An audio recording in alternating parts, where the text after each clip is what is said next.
The Red Cross responds to nearly 66,000 disasters every year, most of them house fires. Red Cross President and CEO Gail McGovern says you need to develop an evacuation plan and practice it, especially with your children. It takes just 2 minutes for a home to be engulfed in flames. Practice those drills. We all think our kids know what to do. They don't. We need to teach them. We have started a large campaign where we're going into vulnerable communities and helping install smoke alarms. Already 92 lives were saved, and 4 of those lives were saved by a 5-year-old girl who remembered what we taught them during these fire drills, and she got her family out. We also have a slew of free apps that people can download onto their smartphones. It's what to do in every kind of disaster you can imagine, how to prepare and how to recover. To help support all the Red Cross does and to make a financial donation, go to redcross.org. That's redcross.org.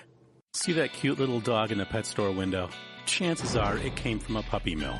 A breeding facility that forces caged, neglected, and often sick dogs to churn out puppy after puppy to be sold for profit. Meanwhile, millions of wonderful, healthy pets end up in animal shelters. This leads to the killing of more than 9,000 by the end of today. But with one simple choice, you can help. Just by deciding to adopt instead of purchase your next pet. Animal shelters are full of amazing pets looking for a home. When you adopt your new best friend, not only are you saving a life, you're taking a stand against puppy mills. When your friends see the smart choice and impact you've made, they adopt their next pet and share with 5 of their friends, who share with 5 more. Before long, thousands get involved. Pet stores stop selling dogs from puppy mills, and even more lives are saved. And with your help, we can save them all. Visit bestfriends.org/puppymills to learn more. It's Thursday night, and you're grabbing drinks with some friends. Started off with a pitcher for the table, which quickly becomes 2. There's pool. And there's the photo booth. All right, everybody squeeze in. Say cheese! Followed naturally by an order of wings. And another. Can we get some extra ranch sauce? Then there's the ceremonial nightcap. So what are we doing this weekend? And lastly, it's back to the car, which, if you're buzzed,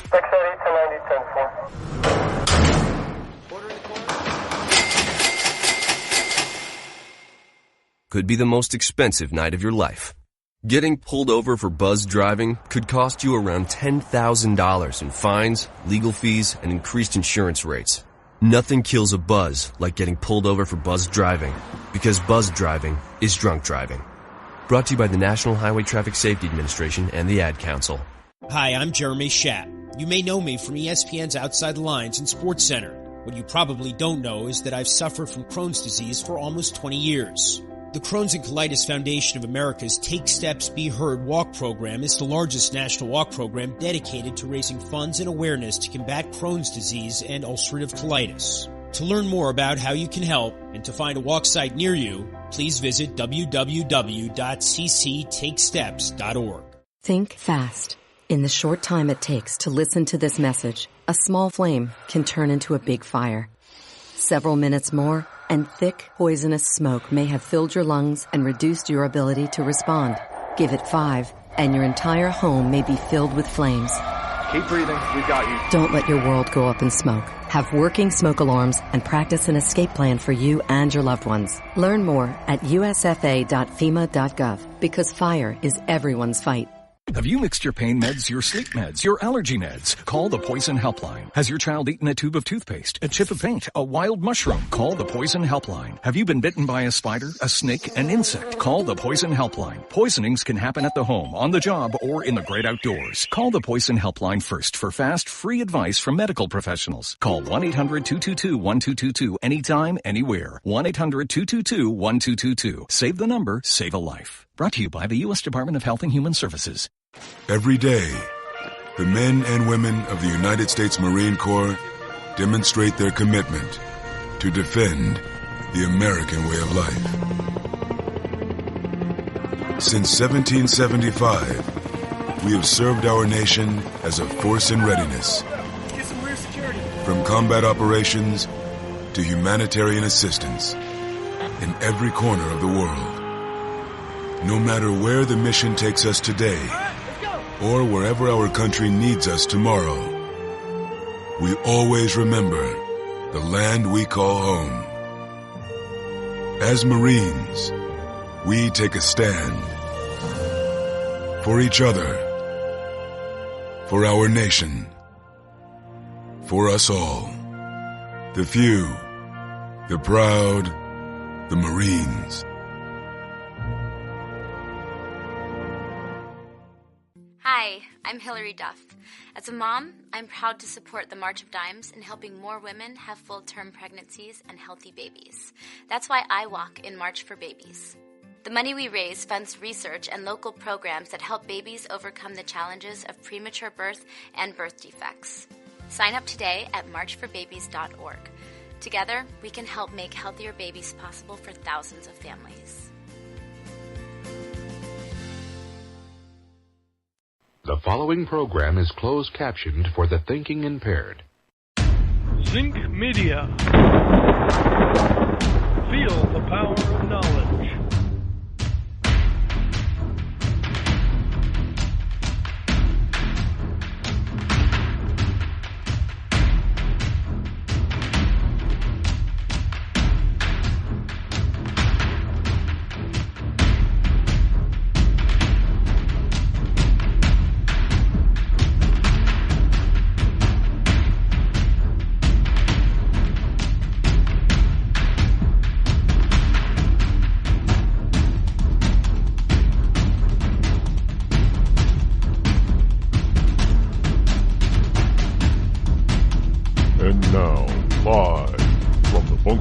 Studio located somewhere within the great granite state of New Hampshire.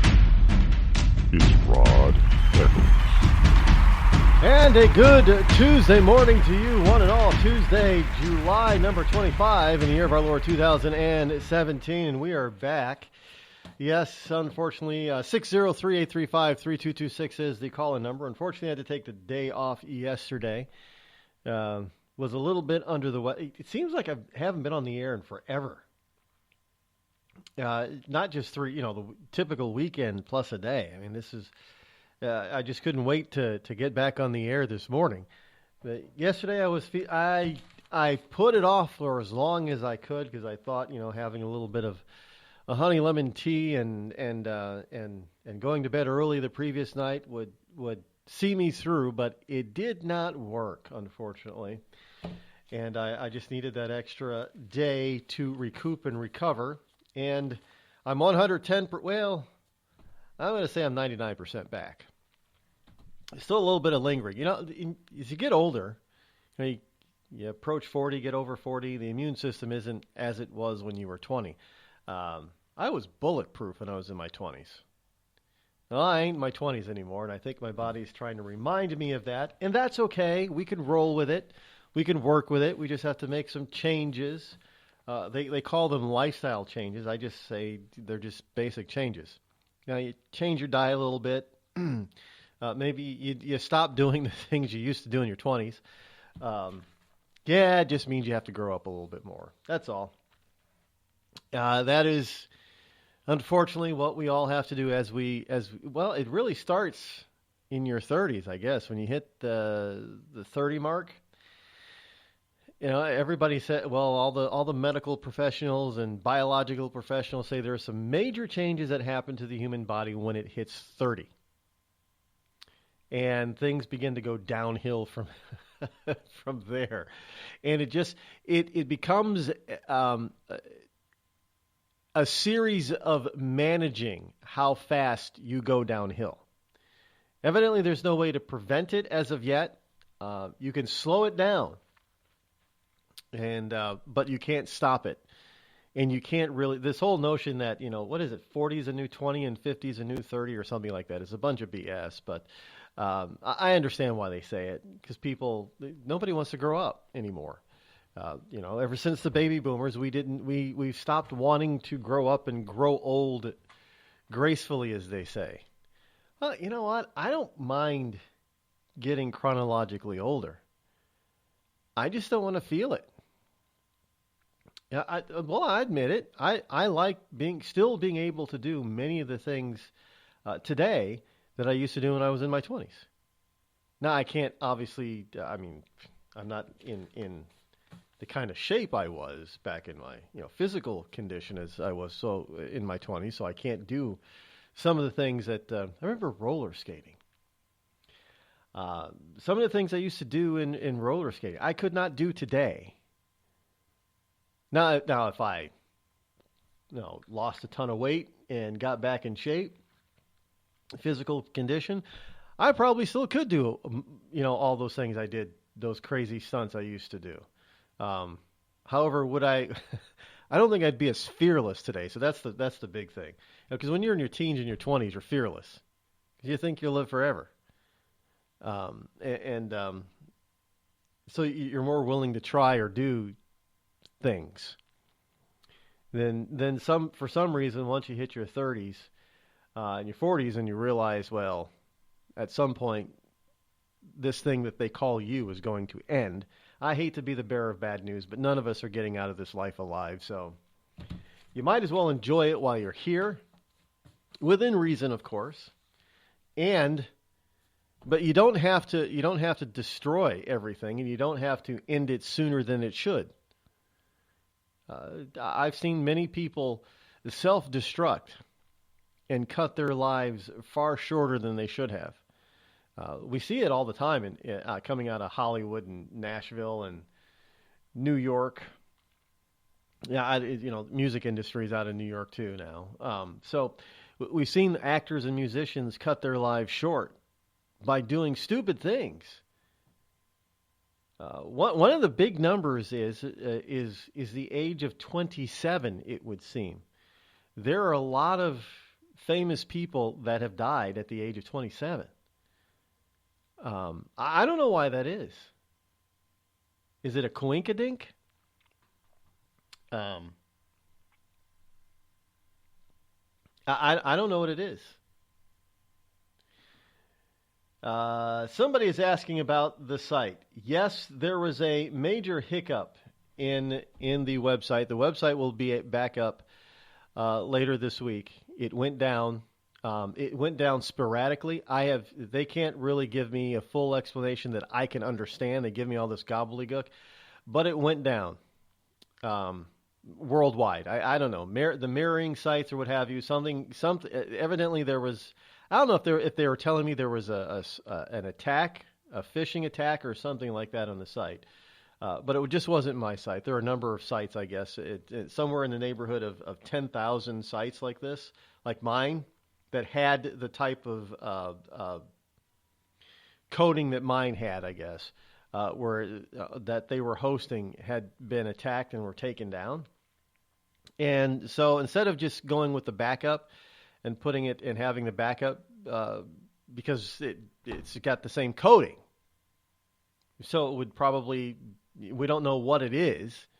At least they're not telling me. The hosting site isn't telling me what it is. So I don't know what to take out or what to boot up or protect. So we decided that we're going to hold off a little bit. We're going to do some tweaking. It's going to be pretty much the same, but we're doing some tweaking and it'll be back up. So don't worry, folks. This is not the first time, obviously, that this has happened.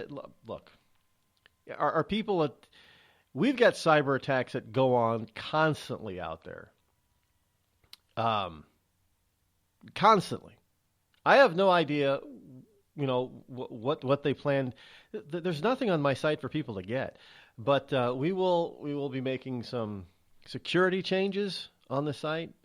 There's some you can secure your site using this. I forget what it's called. The webmaster that I work with knows all this kind of stuff. So we're going to be securing it a little bit better, not relying on host to do the securing, because obviously they can't do that, or they fail at doing it. So we will have some more security on the sites, because we're going to also be adding, in September we're going to having the video aspect and a private sector section as well. So we got to beef up the security anyway. So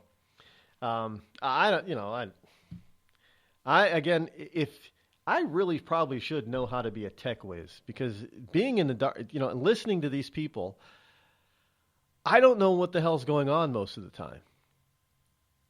And I think I'm a little bit tired of being in the dark and not fully understanding what they're telling me. So I really got to get on my education horse and learn some of this stuff. So they can't, because I have a feeling that sometimes, you know, these people like host and webmasters and all that, they kind of, because you don't know what they're talking about, I kind of think they're pulling my leg a little bit. Not going to deny it. No, look, I don't know everything. So, but I get the feeling that there's a whole bunch of stuff that they're not telling me, and that doesn't make me happy. Let me just put it that way. When you see, it's one thing if you explain everything so I can understand it. That's fine. But if you make it sound like, one, like I'm stupid, and two, you don't tell me everything, then that's when I get really, really ticked. And I've got the feeling I'm not being told everything. Now, I have no clue what that everything is. Not at this juncture. But I tell you what, I will find out. And somebody's, if they have shorted me on the necessary information, somebody's in trouble. Up to and including a real legal lawsuit. I am not joking. Frankly, I've had it with this kind of stuff, folks. I really have. I'm not. This kind of stuff can't happen anymore. I mean, I understand. Cyber attacks. You know, we've had cyber attacks. Who is it? Cisco. Last year? Had a cyber attack and half the internet. Well, the Northeast internet went down. That went through Cisco. Cisco. Thanks to a couple of people, I got a little bit of an education how the internet works because I didn't know how it worked. But 99.9% of us do not understand how the internet works. We don't know. Let me give you just a little bit of what I learned. You see, there are private, and I don't know how they make money off of this, but there are private companies like Cisco that have these things that are not just server farms, but routers. So, router farms, and these companies actually handle the traffic for the internet. Switches and routers, and going off and handing you off to different places, but this stuff is regionalized. And evidently Cisco, and there are more than one company, of course, but Cisco is one of the biggest ones that has the region of the Northeast. And somebody or some government or some people hacked Cisco's systems. I think it's Cisco, about a year ago. And if you were in New England, Boston, the greater Boston area, you had a very difficult time of navigating the internet. Most of us couldn't do it. And if your website was hosted within the realm of the Cisco greater Boston area, your site was down. And a lot of people actually lost data because of it. So these things are regionalized. It's very difficult to obviously to hack these types of things, but obviously it's not impossible. And thus, the internet is part of our infrastructure, and that is one of the things that a bunch of people have been warning about. And we always think the infrastructure is, as our electrical grid and our pipeline grid. No, folks, there's a lot more that's involved in the infrastructure security system than just, energy. Now, granted, energy is a big thing, but that's not the only thing, and it's not the most important thing. You would think that, protecting the electric grid would be the most important thing, but the electric grid has actually been fragmented quite a bit over the past 30 years. It's not as vulnerable as it could have been. The problem is they're taking their attention off of what really is vulnerable, and that is our communication system via our internet system, which is highly regionalized and controlled by private entities, not governments in this country, and it should not be controlled by government. But everything is relies upon these individual regional carriers, if you will, to keep their systems up and running. And if somebody is able to get in, like they did about a year or so ago, and hack it, they can bring the whole thing down. In turn, that could bring down a lot of other stuff. And I'm not just talking about stupid blogs or parts of Amazon, but literally your power and your command and control infrastructure can also go down because it depends on the internet. So those, as far as, here's a scary thing, folks, and I don't want people to be, all of a sudden go super prepper on me because I say this, but here's the thing that I've learned about this. We're more vulnerable now today as far as how we live and how our society is ordered. We're more vulnerable to losing it or having it tampered with than we were 40 years ago, say at the height of the Cold War. You see, lots of people are afraid of nuclear weapons if North Korea and Iran get the nuclear weapon. Yeah, that's legitimate concern. But the biggest concern is no longer nuclear weapons. The biggest concern today, rightfully, is cyber attacking. And you've got countries now, that have massive cyber armies. Believe it or not. And some of them you would think they're our friends, but they're playing both sides of the coin. I'm not talking about Iran and North Korea, and China. All of them have very large cyber attack armies. Somebody else that people seem to keep ignoring, who's playing both sides of the coin here, is Ukraine. They've got in a lot of those Baltic nations, you wouldn't think that they would be able to put have such a large cyber force. But after all, what else they got going on in those countries? I'm serious. Not putting them down. I'm just saying that economically speaking, what else have they got going on? Not much. So these people, they learn how to code. They learn how to crack code.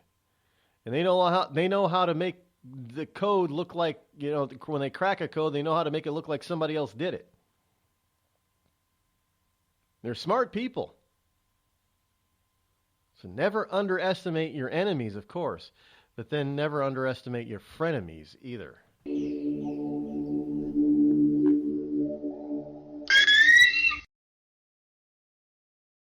You're listening to me, your lovable host, Rod, here on the Rod Eccles Show.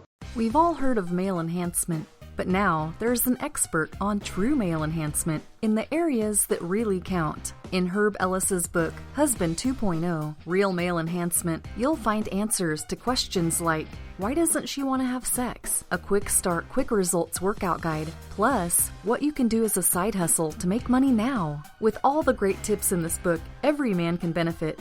Get the book, Husband 2.0, Real Male Enhancement, on Amazon.com. Tired of paying outrageous prices for Viagra? Well, we have great news for you. Now you can finally get Viagra at huge discounts. Healthy Man allows you to save up to $500 on Viagra. Why pay U.S. pharmacy prices of $15 per pill or more when you can get Viagra for less than $3 a pill? Call today and get 40 Viagra pills for only $99. This can cost as much as $600 at your local pharmacy. You can't afford not to call us. If you want Viagra at the lowest prices, never pay $15 a pill pharmacy prices again. Get Viagra for less than $3 a pill. Call 800-595-2614 today and save up to $500 and get 40 pills for just $99. Healthy Man is fast, easy, and affordable. Operators are waiting at 595-2614 to take your call now. Call 800-595-2614. That's 800-595-2614. Again, 800-595-2614. It started with a knock, but it wouldn't end there. What happens in the story next, many wouldn't understand, and most wouldn't believe. 5 + 2 = Perfection by Samuel Rosette Jr. is a must-read. The scriptures within are reminders of the ancient past, and yet intriguingly infuses with texts which stand on the edge of the stage of relevancy. Available online at Westbow Press, Amazon, Books A Million, Barnes & Noble, and SamuelRosetteJr.com. And now a message from our sponsor. Ladies, tired of drying your hair with the same old vacuum cleaner? Try Avon Shave brand new Beauty Locks portable hair dryer. It's smaller, it's faster, it's guaranteed to give you the hair you've always wanted in half the time. Beauty Locks is delicate and dainty, just like you. The dryer weighs only a pound and easily fits in your hand. Now that's beauty and convenience. With a speedy motor that will dry your hair in as little as 25 minutes, you can get gorgeous hair without falling behind schedule. Don't worry about the little ones or that pie in the oven. Thanks to an extra-long extension cord, you can move around while primping your locks. Forget those long trips to the salon and no more waiting for hours under monster machines. Avon Shea gives you an easy and speedy hairdo that will blow your man away. Get it now at your nearest Macy's.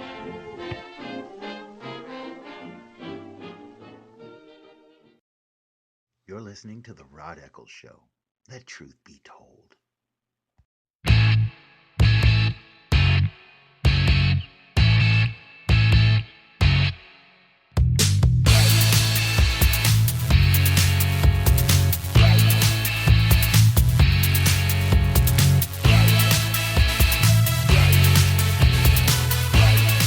Zero 3-835-3226. That is the call-in number as we start our week off here on the Rod Eccles Show. And, because I was out yesterday, for those of you, I do get sick it's rare that it happens, but it does happen even for me. I'm not Superman. I just tell people I'm superhuman, but even superhuman people get ill and go down every once in a rare while. I don't make it a habit of that.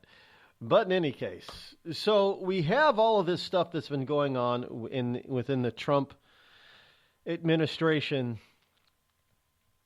and everybody's talking about the Trump versus Sessions thing. And there are so many nuances to this; it's ridiculous. Now, the problem is that Trump is highly frustrated with this whole Mueller investigation. Mueller needs to go. He does. I'm sorry, he does. Look, this has gone way beyond constitutional duties. This is extra It's extra legal, folks. I mean, Mueller does not have. I don't know how Mueller is getting the authority to start investigating everything that fits his whimsy, because a special investigator, a special prosecutor, they're only allowed to investigate one specific thing. Specific things. I shouldn't say one specific thing, but specific things. If they come across with evidence of something that is outside of that specific thing, then they have to go to the Attorney General, in this case the Assistant Attorney General, to get permission to go that. So are you telling me that Mueller is getting permission left and right from the Assistant Attorney General to just do fishing expeditions? Well, the Assistant Attorney General needs to go as well.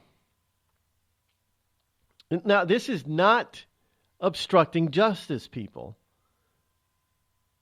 These people are not, when they're in the DOJ, they're not supposed to be partisan. Do you realize how dangerous this is for our society to have a Department of Justice that is extremely partisan? This is not blind justice here, folks. Justice is supposed to be blind. This is not blind justice. And these folks need to go. And the problem is that Trump has with Sessions is that Sessions recused himself when he didn't need to and he shouldn't have. And thus, this stuff with Sessions in charge would not have gotten to where it is today. So Trump is thinking, wait a minute, did I appoint the wrong guy here? I thought you had brass balls and brass kahunas there, Mr. Sessions. Evidently you don't. And this is causing all sort of consternation and trouble. And this is taking the eye off the administration's agenda. And frankly, I don't want to see Jeff Sessions go, but I kind of see the president's point. We'll get to more of that when we get back.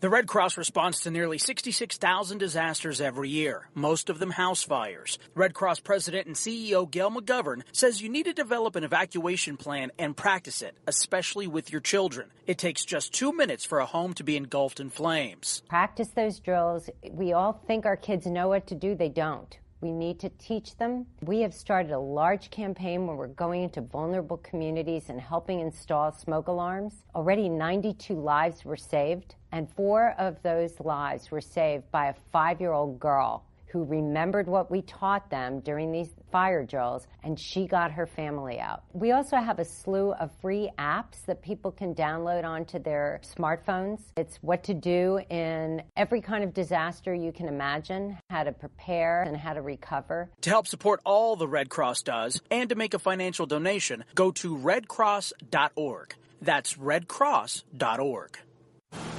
I'm just so happy my father had a chance to see his kids before he passed. I just want to say thank you.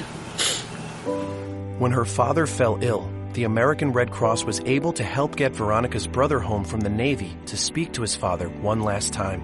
It's thanks to your donations that we can connect military families when they need it most. Please donate today at redcross.org. It's Thursday night, and you're grabbing drinks with some friends. Started off with a pitcher for the table, which quickly becomes 2. There's pool. And there's the photo booth. All right, everybody squeeze in. Say cheese! Followed naturally by an order of wings. And another. Can we get some extra ranch sauce? Then there's the ceremonial nightcap. So what are we doing this weekend? And lastly, it's back to the car, which, if you're buzzed,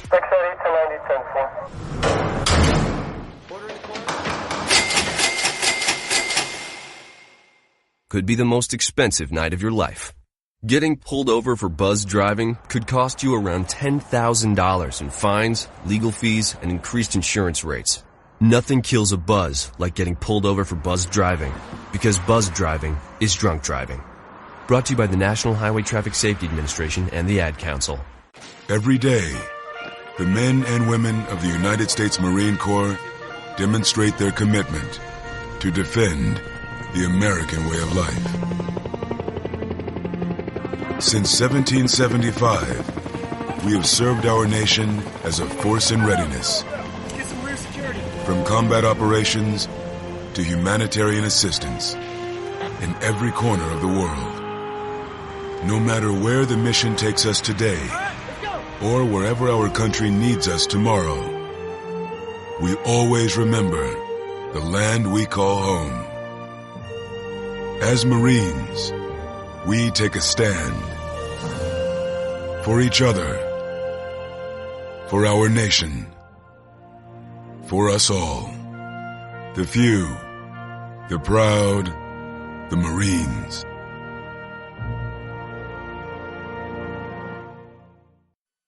I considered suicide so I wouldn't put my family through all the pain. Many of our warriors are returning home from the battlefield, only to face a new war as they struggle with devastating injuries. At Wounded Warrior Project, we understand. We're there to help. Even though you think you're broken, you're not. It's the physical and the emotional healing that Wounded Warrior Project provides. With a gift of just $19 a month, you can join Wounded Warrior Project. You'll help provide critically needed programs and services that rebuild lives. Beautiful. There you go, buddy. The ongoing needs of our wounded and their families will continue for many years to come. Now is the time to show your support.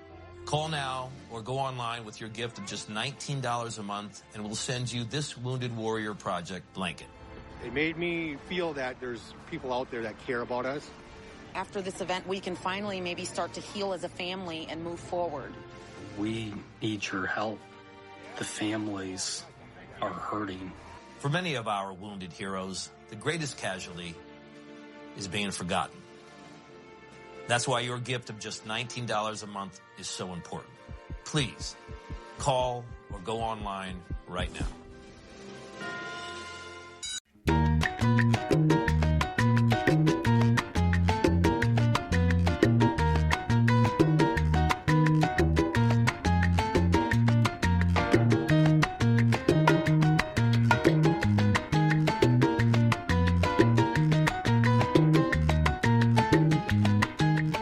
603-835-3226. Welcome back. Now, let me explain to you, Lucy, a little bit more about this Sessions thing. What we have going on here is we have a political witch hunt. And this witch hunt is currently on a massive fishing expedition. Now, remember back in the day, in the annals of history of Massachusetts, the Massachusetts colony, basically Salem, before Salem got split up into many, many, many towns, back in the town of Salem, there were these witch trials, and anybody who they did not understand nor liked, if they were female, or if they stepped on a line in any way, they were labeled a witch. And of course, we know what happened to witches, and it's not just in Salem, but the Salem witch trials are famous for various reasons. But it just didn't happen in Salem. It was all over the Christendom world, if you want to put it that way. Where women, it was rare for a guy to be labeled a witch because everybody thought that only females could be witches. And no, believe it or not, there's really no such thing as a warlock. Even a warlock is actually a witch. But so you have these women who were falsely accused of being witches, who were then tried and, they were convicted and then tried and then convicted again. And then they were burned at the stake. The reality is that most of them did not practice any sort of witchcraft. However, you had people running around looking that were informants to the various town fathers and church fathers and hierarchy. And people were, especially women, single women, were deathly afraid of being labeled a witch. As soon as they did anything that was out of the so-called norm or ordinary or that was allowed, the first thing that came out of people's minds was, witch! Witch! And so there was this massive fishing or hunting expedition, if you will, witch hunt, if you will, to find out these witches, because, after all, that's why some colonies were not, some communities were not thriving, is because witches were casting spells and God was condemning them for the witchcraft that was going on with. So they had to figure out who the witches were in order to get rid of them, to purify their communities. And of course, the only way to get rid of a witch was to burn them at the stake, because otherwise witches would come back.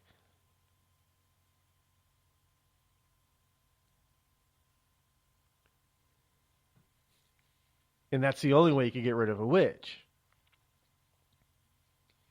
So much like the only way to get rid of a vampire is to toss them in the sun or keep the stake and drive a stake through their heart, and if you take the stake out, then the vampire can come back, I guess.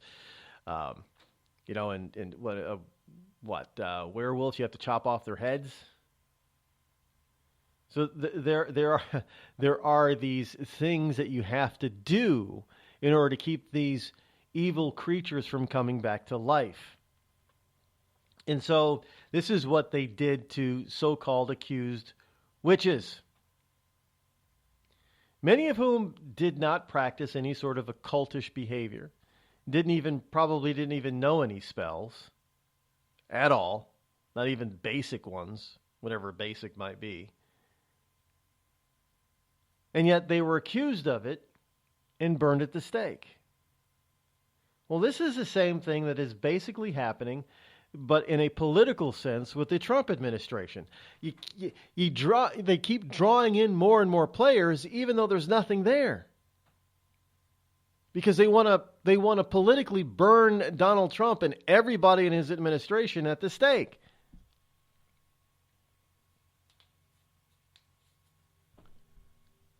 I mean, this is just absolutely insanity. And we have a system in place that is supposed to prevent this exact sort of thing from happening, yet all the safety mechanisms have been dropped on this. There aren't any. It's like the wild, wild west in Washington, D.C. right now. It's a political witch hunt. Every time somebody turns around and looks at, Donald Trump Jr., witch! Jared Kushner, witch! There's no proof of anything. Zero, zip, not. There's more proof, and I mean real legal proof that could stand up in a court of law.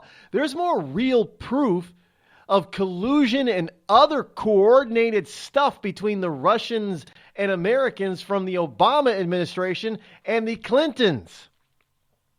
The Clinton campaign. I mean, come on, let's face it, folks. That's where all this stuff came from in the first place. And yet nobody's focusing on the Clintons, and nobody's focusing on the Obamas. Why? Because there's no vendetta there. And of course, the GOP, the Republicans, they're just playing along. Oh, we don't like the Clintons, but we can't stand Trump. We don't like Obama, but we can't stand Trump. So what Trump needs, really, in my opinion, what Trump needs to do is he needs to shut all this down. And I know there's going to be screams and calls of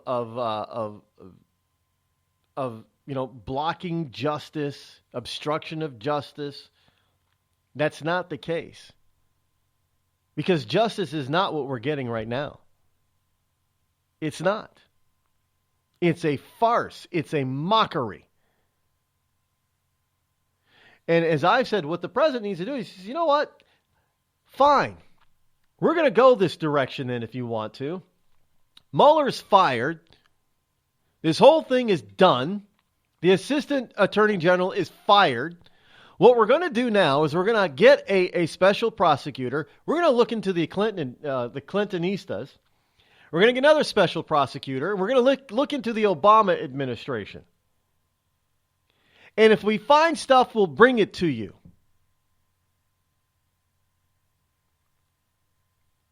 And no more, any other person that recuses himself in my administration from anything that does not have a legitimate reason for recusal is going to get fired. That means you're too afraid to stand up for what you believe in and doing your job. And I'm afraid he'd have to start with Jeff Sessions on that one. You can't come into a new job and then systematically recuse yourself from something that is not. You know why Jeff Sessions did this? Not because he thought that he wasn't too involved in this or too close to this, just to appease the Democrats. He didn't want to appear that he was protecting Trump. He's your freaking boss. He didn't break any laws, so of course you're supposed to protect him. That is what Trump is pissed about. Sessions was too wimpy, too scared to stand up to the left and say, look, you don't know what you're talking about. You have no evidence. This is ridiculous. I'm not recusing myself. because there's no real political, legal, ethical, or moral need for me to do so. That's what he should have said. But instead he came on and said, I'm going to recuse myself from this mess because I don't want to deal with it. That's basically what he said instead. Well, if you're not going to stand up and do your job, you know, what Trump needs in every aspect of his administration is fearless pit bulls. But it doesn't matter, you know, what department they're in. What he needs is fearless pit bulls. They're just going to stand up against the establishment and the leftists, and they're going to tell them what is what. That's what needs to be done. Well, Rod, you don't understand. That's not how politics. Oh, bullshit on politics. We've had enough of politics. Politics got us into this mess. How about some simple logic?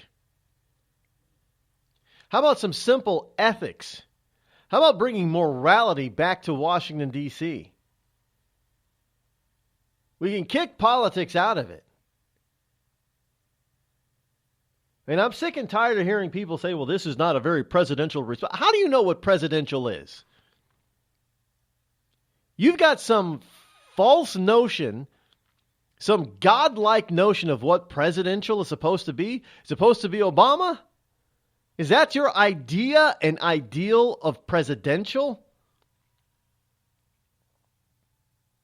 Now, we know, so your idea and ideal of presidential is to be lied to. And don't tell me, well, Obama didn't lie. No, we caught Obama in so many lies, and we have proof of it. I mean, Obama even lied about himself. Well, I didn't say that. When just like literally 2 weeks ago, he said it. I didn't say that. Well, Mr. President, we've got you on tape. Well, that wasn't me. So that's presidential? I don't think so. Do you think, well, you know what, by today's standards of whatever presidential is supposed to be, I guess presidential is, you know, George W. Bush. If you're a Republican, you're not supposed to, you know, refute any allegations that are made against you. Evidently, President Theodore Roosevelt would not be construed as being very presidential today. I mean, really? Are we just supposed to put on airs and act, you know, fake, phony, in other erudite ways? That's supposed to be presidential? Oh, bullshit. Give me a real person any day that says what's on his mind. That's presidential.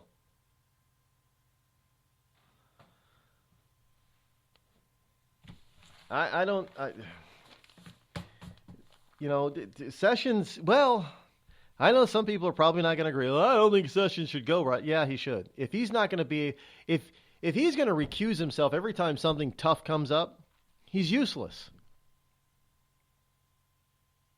He's useless. Now he needs to, I don't know, can you does anybody know, can you unrecuse yourself once you do? I don't know what kind of legal process recusal is, but can you unrecuse yourself? It's never been done before. Well, I don't know if it's ever been done before or not, to tell you the truth. But what needs to happen is Sessions just needs to step in and say, you know what, this has gone too far. I'm unrecusing myself, and you know, you're fired, you're fired, you're fired, you're fired. Get rid of this crap. This is ridiculous. Because right now he can't do his job in other aspects because everything is being clouded by this garbage. This witch hunt. It's just, I am not one that thinks that you should. We're only 6 months in, so you can't keep firing people. I understand that, but you know, you think you find the right people, And sometimes you don't know if they're actually going to work out until they get into the job. And then they get in the job, and then they can't do the job. So what are you supposed to do? Keep them on because, it's going to look bad if you fire them? Give me a break. If Sessions really needs to go, then he needs to go, and he needs to go now.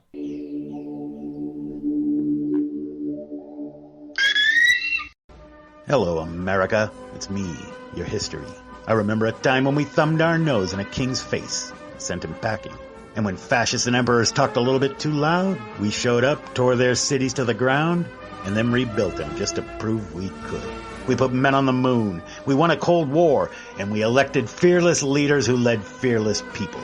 What the hell happened to you, America? Back in my day, we didn't elect a big-eared community organizer. We punched him in the kidney. Maybe it's time you came home, America. Home where you belong.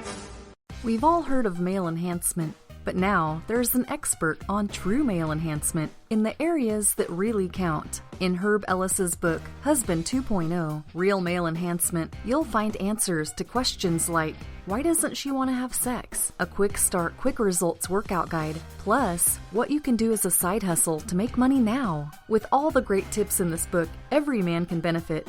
Get the book, Husband 2.0, Real Male Enhancement, on Amazon.com. Tired of paying outrageous prices for Viagra? Well, we have great news for you. Now you can finally get Viagra at huge discounts. Healthy Man allows you to save up to $500 on Viagra. Why pay U.S. pharmacy prices of $15 per pill or more when you can get Viagra for less than $3 a pill? Call today and get 40 Viagra pills for only $99. This can cost as much as $600 at your local pharmacy. You can't afford not to call us. If you want Viagra at the lowest prices, never pay $15 a pill pharmacy prices again. Get Viagra for less than $3 a pill. Call 800-595-2614 today and save up to $500 and get 40 pills for just $99. Healthy Man is fast, easy, and affordable. Operators are waiting at 595-2614 to take your call now. Call 800-595-2614. That's 800-595-2614. Again, 800-595-2614. It started with a knock, but it wouldn't end there. What happens in the story next, many wouldn't understand, and most wouldn't believe. 5 + 2 = Perfection by Samuel Rosette Jr. is a must-read. The scriptures within are reminders of the ancient past, and yet intriguingly infuses with texts which stand on the edge of the stage of relevancy. Available online at Westbow Press, Amazon, Books A Million, Barnes & Noble, and SamuelRosetteJr.com. This is Free America broadcasting on the Rod Eccles Show with a message to all patriots trapped behind the lines in California, New York, Boston, and Chicago. Don't give up, true lovers of America. Even as we speak, moves are being made to drive the invaders back to the land from which they came. Defeat the would-be dictators and lift the chains of tyranny from around your neck. Stay strong. Stay brave. You're not forgotten, and you're not alone. Until next time, patriots, this is Free America signing out. Call Rod now, 603-835-3226. Lines are open.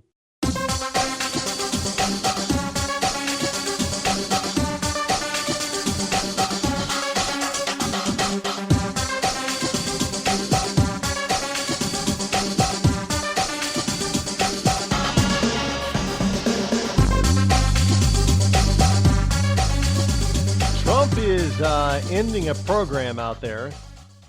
I never really understood this, but evidently, well, we all know that there is a CIA program to arm the so-called rebels in Syria to fight against the Assad regime. But why is this a CIA program? They're not military, for one. Two, if this is supposed to be CIA, should it not have been done in secret? Because if it is supposed to be a secret program, it's one of the worst kept secrets in the world. And Trump is rightfully going after and tweeting out against the Washington Post. By the way, the Washington Post, if you didn't know, is owned by Jeff Bezos. Yes, that Jeff Bezos, the Amazon Jeff Bezos. And the president makes a number of interesting gives us a number of interesting insights to what the Washington Post is doing and saying and why. Here it is from CNSnews.com. The Amazon Washington Post, as they call it, fabricated the facts on my ending massive, dangerous, and wasteful payments to Syrian rebels fighting Assad. That's what the president tweeted last night. Then it came 2 more tweets. So many stories about me in the Washington Post are fake news. They are as bad as ratings challenge CNN, lobbyists for Amazon and taxes. Another tweet says, is fake news Washington Post being used as a lobbyist weapon against Congress to keep politicians from looking into Amazon no tax monopoly? Now, as big as Amazon has gotten, folks, I'm telling you, this is, and you've got states like Texas who are now really starting to really complain about losing money on the sales tax side of things because so many of their citizens and residents are shopping online, and the bulk of them are shopping on where? Amazon. And sales taxes are not being rendered to Amazon. And everybody's standing up saying, well, you got to keep the internet tax-free. I understand that the whole notion of not taxing the internet, but believe me, it's already taxed. It is, folks. Don't think that it's not. It is. I'm not going to get into it, but it is. But, this whole notion of keeping it tax-free. Well, the issue is not keeping the internet tax-free. The issue is what do you do with sales tax? And it becomes a quandary because are small sellers on the internet, are they going to have to be, be dragged down with red tape on having to pay various, 50 different sales tax? I mean, not every state has sales tax, but it's still 50 different states. That's a nightmare. They can't do that.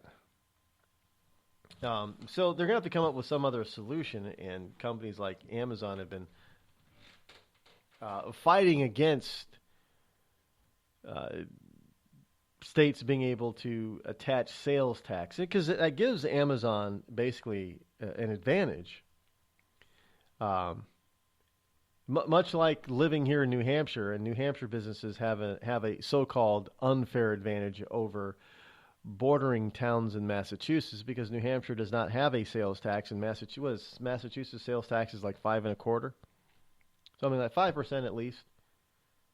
That can be huge, especially on some larger purchases like furniture.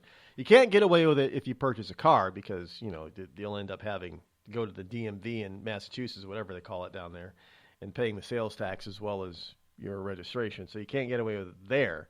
But if you have a large purchase like furniture or housing products, like windows, replacement windows or something, kind of hard for the state to track you down and tax you on that kind of stuff. You could say 5%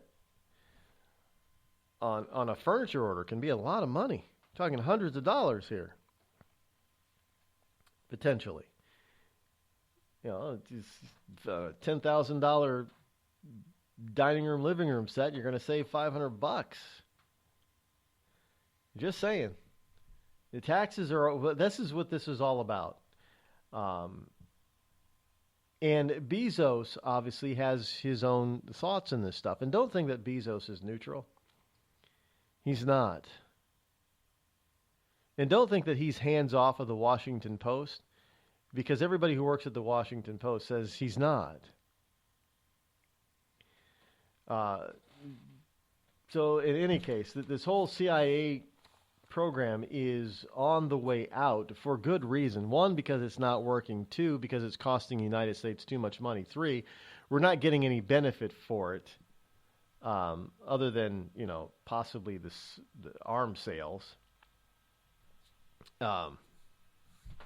But well, it is what it is. We'll be back, folks.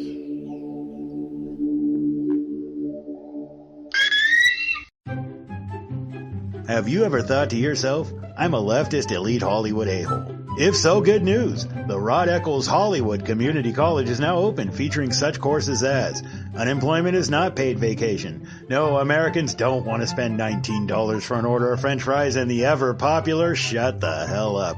Why, just listen to this big-time celebrity endorsement. I'm not Rosie O'Donnell, and I think this school's offensive, sexist, and racist.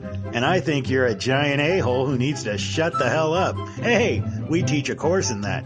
The Rod Eccles Hollywood Community College, where being an a-hole is not a guarantee you'll be an A student. Thousands of families affected by disasters, like the recent wildfires, urgently need support. You can help the American Red Cross provide warm meals, shelter, and hope to families when they need it most. Please donate today to Red Cross Disaster Relief to help people affected by disasters, big and small. Go to redcross.org or call 1-800-RED-CROSS today. Your support is critical. We can't do it without you. I'm just so happy my father had a chance to see his kids before he passed. I just want to say thank you. When her father fell ill, the American Red Cross was able to help get Veronica's brother home from the Navy to speak to his father one last time. It's thanks to your donations that we can connect military families when they need it most. Please donate today at redcross.org. Were you born from 1945 to 1965? People born during these years are 5 times more likely to have hepatitis C. So even if you try to eat right, exercise, and take care of yourself, you could still have hepatitis C, a serious disease that's a leading cause of liver cancer. If you were born from 1945 to 65, you should get a blood test for hepatitis C. Treatments can cure this disease. Talk to your doctor about getting tested. A message from the CDC. Think fast. In the short time it takes to listen to this message, a small flame can turn into a big fire. Several minutes more, and thick, poisonous smoke may have filled your lungs and reduced your ability to respond. Give it 5, and your entire home may be filled with flames. Keep breathing. We've got you. Don't let your world go up in smoke. Have working smoke alarms and always stay in the kitchen when cooking at high temperatures. Learn more at usfa.fema.gov, because fire is everyone's fight. Have you mixed your pain meds, your sleep meds, your allergy meds? Call the Poison Helpline. Has your child eaten a tube of toothpaste, a chip of paint, a wild mushroom? Call the Poison Helpline. Have you been bitten by a spider, a snake, an insect? Call the Poison Helpline. Poisonings can happen at the home, on the job, or in the great outdoors. Call the Poison Helpline first for fast, free advice from medical professionals. Call 1-800-222-1222 anytime, anywhere. 1-800-222-1222. Save the number, save a life. Brought to you by the U.S. Department of Health and Human Services. Premature birth is the #1 killer of babies. Those who survive often face birth defects and complications that affect them for life. For hundreds of thousands of families in the United States, this is the hardest thing they will ever have to face. And it's even harder on the baby.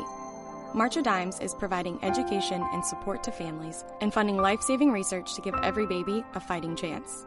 You can help. Do something today. Give them tomorrow at marchofdimes.org/tomorrow. It's pretty amazing when you consider that 7 years ago, we didn't have the treatments we have now. We cure 80% of children with cancer. Go back 50 years, we were curing 20 to 30%. This is the miracle story of modern medicine. We understand what makes this cancer tick. And of course, without donors from around the world, this just couldn't happen. There's one thing we're focused on, and that's beating this thing. St. Jude Children's Research Hospital. Finding cures, saving children.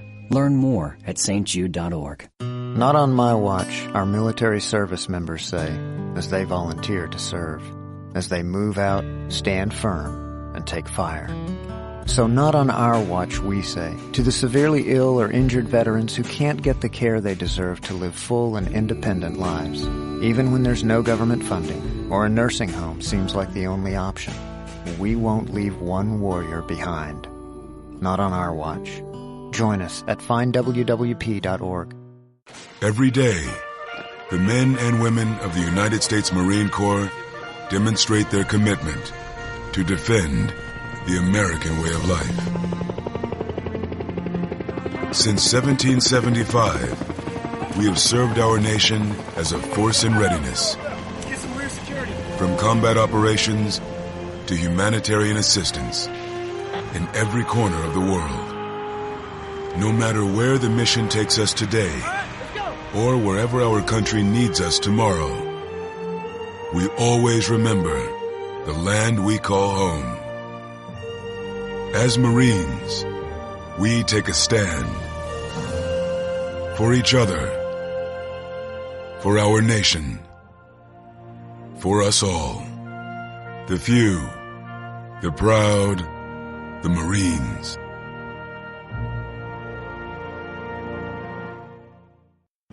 America's wounded warriors are coming home. After serving on foreign shores, these brave men and women are returning to their families and communities. Many have wounds you can see, and many have wounds you can't see, like post-traumatic stress disorder. Now that these warriors are back home, they are ready to enter the civilian workforce. To help, Wounded Warrior Project has developed the Warriors to Work program, a career counseling service that helps warriors translate their military experience to the civilian workplace.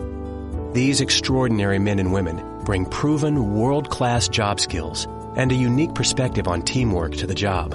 And to ensure the right warrior finds the right job, Wounded Warrior Project works with employers to find just the right match. When you hire a wounded warrior, you hire an intelligent, talented, and committed new employee. Contact Wounded Warrior Project at findwwp.org. Welcome home the brave. You want to know what time it is? It's time to bring the rain. Zinc Media. Feel the power of knowledge.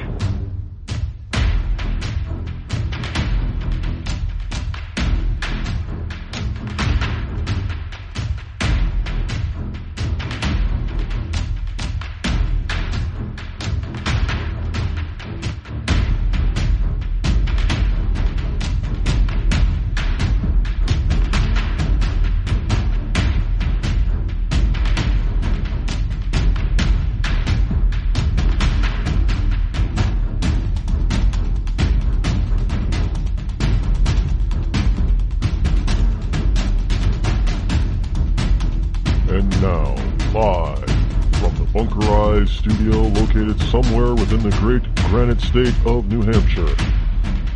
It's Rod Eccles. And welcome back. Yes, 603-835-3226 is the number to call on this Tuesday, July number 25, in the year of our Lord 2017 day, hour number 2 here. I don't know what the hell is going on with the weather. Maybe that's why I was feeling under the weather, because the weather is not feeling like it's summer weather. It's not even, it's 60 degrees here, folks. I mean, it's ridiculous. We'll be lucky if we hit 70 again today. Yesterday, we didn't hit, I think the high yesterday was 68. This is the end of July. I've had people, well, you know, this happens, Rod. Like, it doesn't happen because we got global warming going on. We've got global warming, so you can't have cold temperatures in July. I mean, this is fall temperatures. This is like late September. This is not July. We're supposed to be in the 80s and 90s now here in northern New England. 80s in July, not 60s. 60s are a nighttime temperature, not noon to 3 time daytime temperature. This is ridiculous. And yesterday was very cool, unpleasantly so. And today we'll be lucky if we hit 70 again today, and we'll start to see, I guess, more favorable summer conditions starting again tomorrow. But we're not going to be getting into the 80s anytime soon, I guess. I don't know. It'll just be in the comfortable 70s, I suppose. But now bring on the heat, man. And we only get 2 or 3 months of this stuff here, the heat. So bring it on. I want to feel the heat before we get plunged back into subarctic temperatures. And from December on, well, we don't tend to get a whole heck of a lot of snow usually early in the season, like in October and November. But it can be cold. in October and November and December. So I guess non-summer temperatures are from October till May. So give us the summer temperatures from June to September, at least, beginning of September. Although, September it seems like summer has shifted about 2 weeks. It used to be, when I first moved here, it used to be that summer really kind of ended on Labor Day. I mean, after Labor Day, temperatures dip like you would not believe. But now it seems to be taking place about in 2 weeks later. But on the other end, we have an expanded summer too. It seems like summer really starts to begin 2 weeks later in May and June.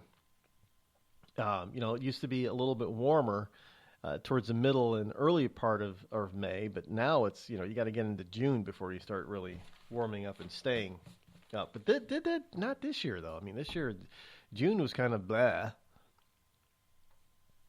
It was, and we've gotten a lot of rain.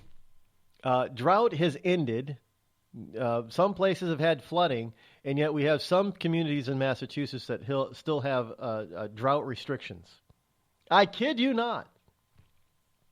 Over the couple of weeks ago, drove through a few towns in Massachusetts, and one of them said voluntary drought water restrictions in effect, and another one still had its signs. If the drought is over, they should take down the signs, but it still said drought water restrictions in effect. There's no drought. We've got an abundance of water right now. In fact, there was a photo somewhere. Droughts are kind of being diminished or depleted all over the country. Lake Tahoe, which hasn't been full for a while now, I just saw a picture of it. Lake Tahoe is full and could go over. So the drought is over, but we're still supposed to. We're still going to live under drought restrictions in some places. You can't make this stuff up. These liberals are just so asinine. Well, we got to save the water because we can go into a drought. That's not the way it works. I'm sorry, it's not. You can't save this kind of. It's not. I'm not talking about wasting it, folks. I'm really not. I'm talking about being smart with water use. Yes, like you do with any other resource. Yes, you should be smart with it. But if you think that having restrictions, drought-like restrictions now, is going to stave off a future drought, you're out of your mind. It's not going to work. It's not the way it works. In the meantime, while you're trying to save a little bit of water, believe it or not, you're contributing to another factor called flooding. Well, because if you don't use the water in your reservoir, what happens to the reservoir? It gets fuller and fuller until it overflows its bank and starts to flood, right? That's how that works. Hate to say it, but that is. There's this precarious balance that we have to play with nature all the time. But by doing these stupid environmentalist wacko moves is not how you balance nature with man's needs. That's not how you do it.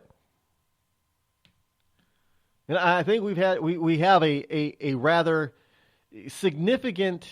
It doesn't have to be all that long, but it is significant history that has shown that all this crap that the left foist upon the rest of us for in this attempt to save the planet doesn't work. Al Gore's inconvenient truth, anyone? And his stupid carbon credits trading system that made him a filthy rich. Yeah, don't try to even bring that crap here. It doesn't work, folks. Doesn't work. Sorry. It doesn't work because it just doesn't. Because the whole premise behind all that stuff is a lie. That's why it doesn't work. McClatchy has this. When I heard this yesterday, even though I was not feeling my best, laughter is good for the soul and the body. It is. It helps you heal. I laughed out loud, not just LOL. I mean, I literally, when I heard Chucky Schumer here, when I heard little excerpts of his speech yesterday, I literally laughed out loud. I'm like, I went, seriously. Democrats please progressives with left-leaning policy agenda. That's right. Senate Minority Leader Chucky Schumer of New York, accompanied by congressional Democrats, spake. Is that the proper pronunciation? Spake, not spoke. He spake in Berryville, Virginia, yesterday to unveil their new agenda. The Democrats now have an agenda.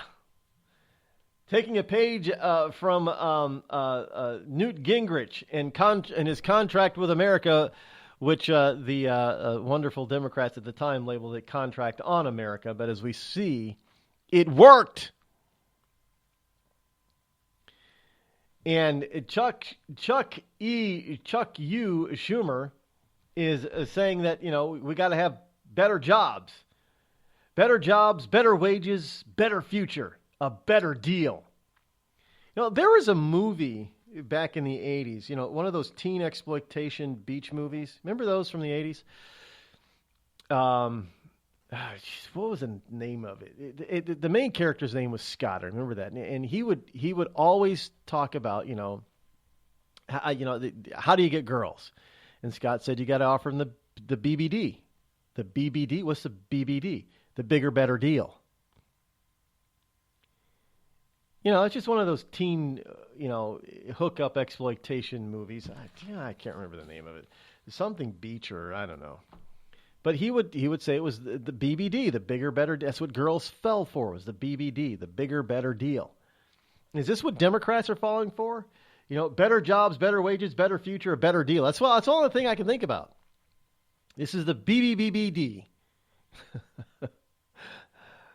the better deal. And it ain't better because what they want to do is grow. You can't get better, higher paying jobs if you've got more government. Well, maybe that's what they meant actually is, Trump is paring down the government. So maybe what they mean is, increasing government employees. They seem to get bigger, better deals. But the Democratic Party's top leaders talked about reviving Teddy Roosevelt's fights against big corporations. Ooh, the big evil corporations. Those very people, the corporations that give all these wonderful middle-class people jobs. Yeah, the corporations are so evil. Before those corporations came around, what did we have? A bunch of day laborers and farmers. People living day-to-day subsistence lifestyles. Sure, in the cities you had people in the trades, but that's about it. The vast majority of Americans were agrarian. And many of them were not making it. And so here comes the Industrial Revolution, and we have the big bad corporation that offers living wages for people at the time. And all these people decided, you know what? Screw this living off the land, day by day, hand to mouth, hand to foot type of crap. We're going to go to the city, honey, and we're going to make some money. And all of a sudden we have all these people in the United States in the Industrial Revolution, and these big evil corporations gave birth to and the rise to what? Middle class.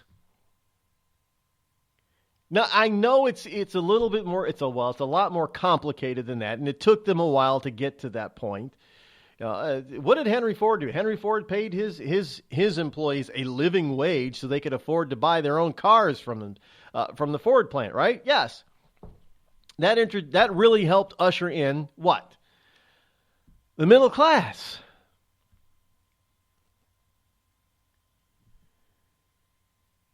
So that's a corporation, by the way.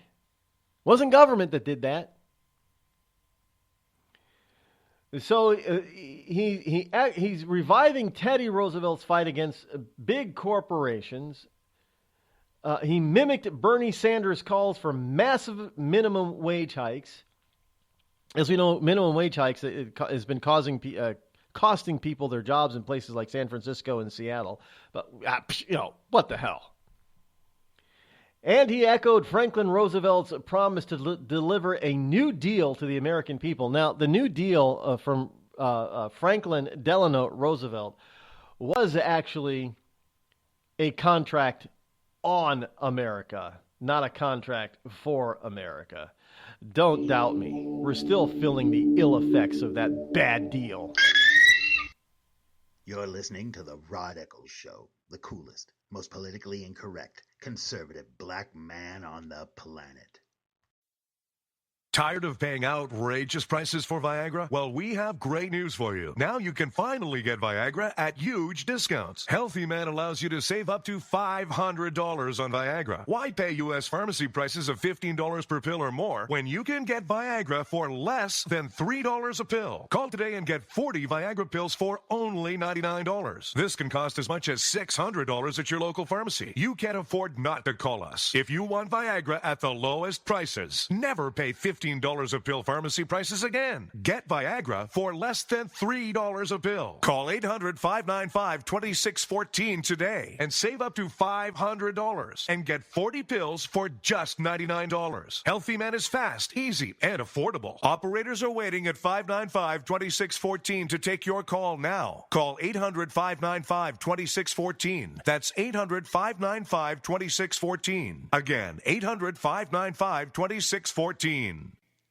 We've all heard of male enhancement, but now there's an expert on true male enhancement in the areas that really count. In Herb Ellis's book, Husband 2.0, Real Male Enhancement, you'll find answers to questions like, why doesn't she want to have sex? A quick start, quick results workout guide, plus what you can do as a side hustle to make money now. With all the great tips in this book, every man can benefit.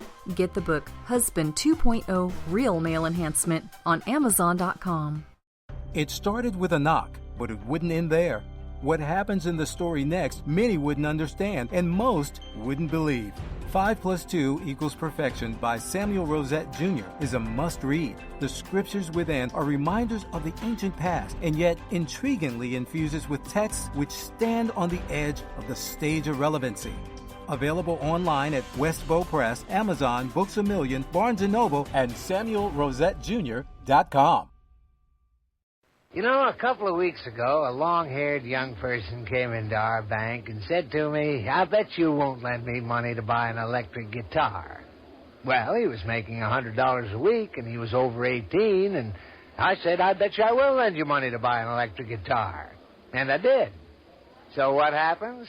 The punk gets busted for possession of dangerous drugs, and we're out $350. There's one thing about kids nowadays. You don't have to give them credit. Universal Bank. We trust you. About as far as we can throw you.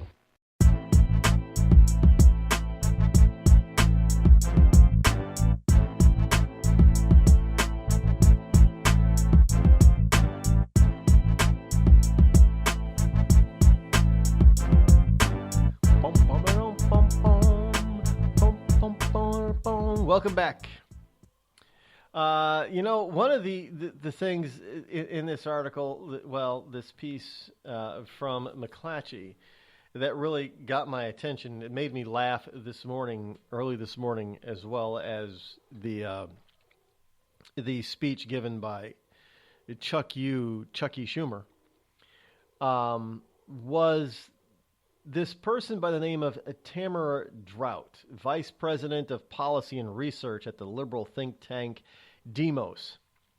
D-E-M-O-S. Demos. It's almost like demon. Is there a correlation there?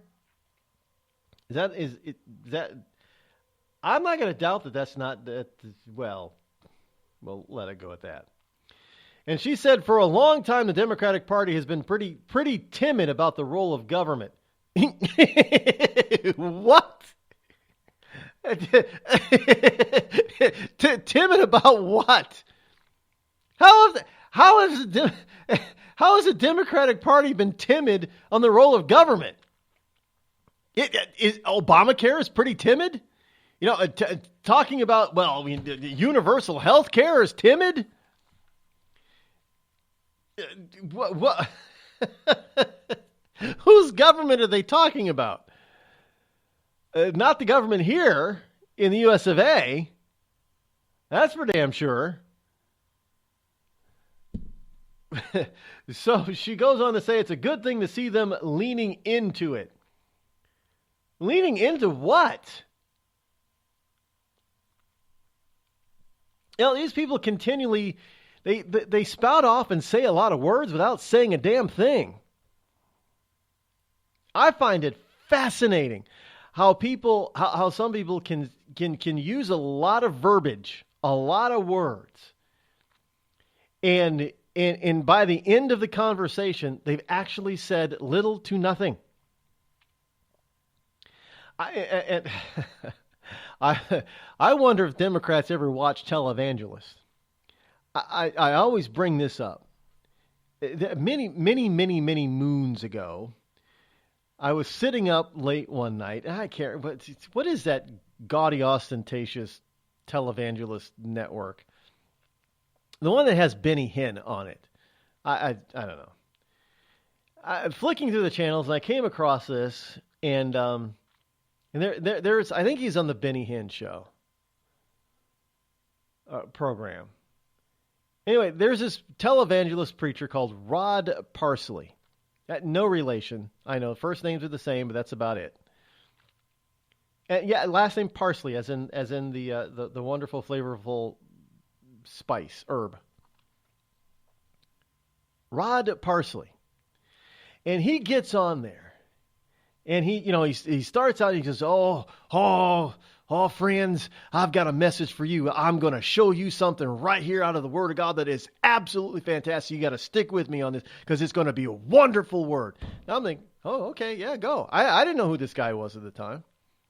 Okay, what do you got? What do you got for us? What do you got for us, Rod? Come on now, give it to me.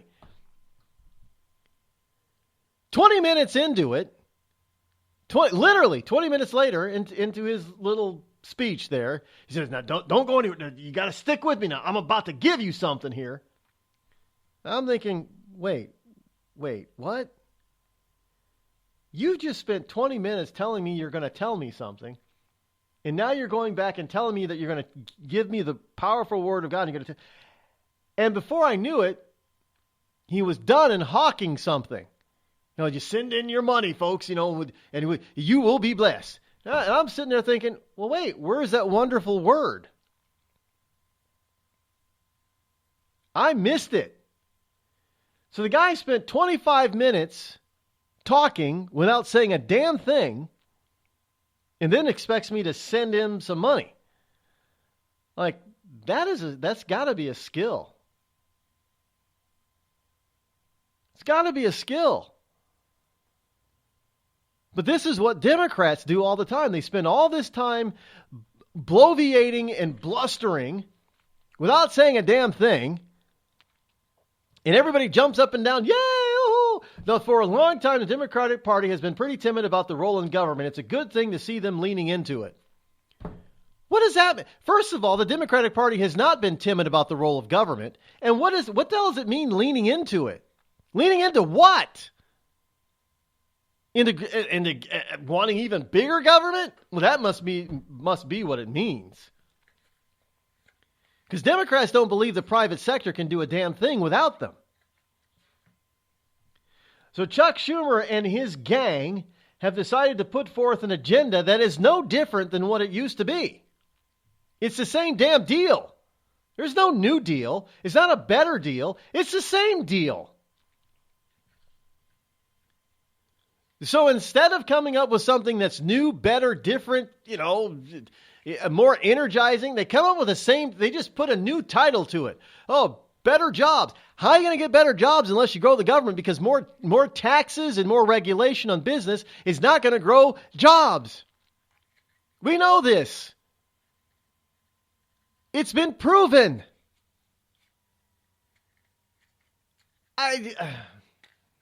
So lean into what? I'm still trying to figure that out. I'm still scratching my head. Bigger, better. The Democratic bigger, better deal is the same old deal. There's nothing new in it. Except now they've got a new slogan, and it's supposed to energize the Democratic base. Thank you, Bernie Sanders. Call Rod now, 666-603-835-3226. The Red Cross responds to nearly 66,000 disasters every year, most of them house fires. Red Cross President and CEO Gail McGovern says you need to develop an evacuation plan and practice it, especially with your children. It takes just 2 minutes for a home to be engulfed in flames. Practice those drills. We all think our kids know what to do. They don't. We need to teach them. We have started a large campaign where we're going into vulnerable communities and helping install smoke alarms. Already 92 lives were saved, and 4 of those lives were saved by a 5-year-old girl who remembered what we taught them during these fire drills, and she got her family out. We also have a slew of free apps that people can download onto their smartphones. It's what to do in every kind of disaster you can imagine, how to prepare and how to recover. To help support all the Red Cross does and to make a financial donation, go to redcross.org. That's redcross.org. I'm just so happy my father had a chance to see his kids before he passed. I just want to say thank you. When her father fell ill, the American Red Cross was able to help get Veronica's brother home from the Navy to speak to his father one last time. It's thanks to your donations that we can connect military families when they need it most. Please donate today at redcross.org. It's Thursday night, and you're grabbing drinks with some friends. Started off with a pitcher for the table, which quickly becomes 2. There's pool. And there's the photo booth. All right, everybody squeeze in. Say cheese! Followed naturally by an order of wings. And another. Can we get some extra ranch sauce? Then there's the ceremonial nightcap. So what are we doing this weekend? And lastly, it's back to the car, which, if you're buzzed,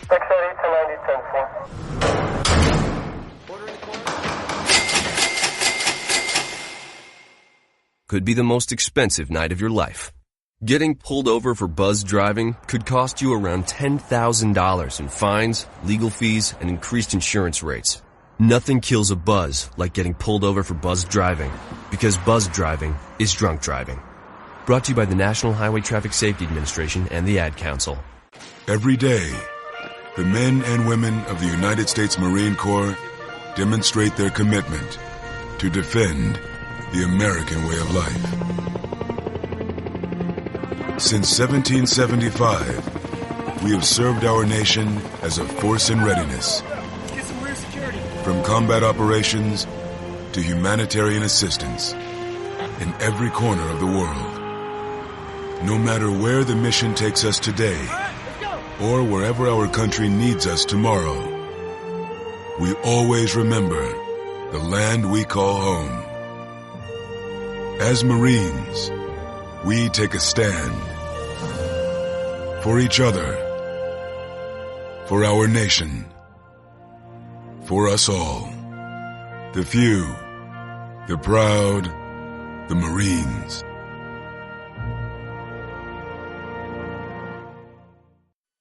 I considered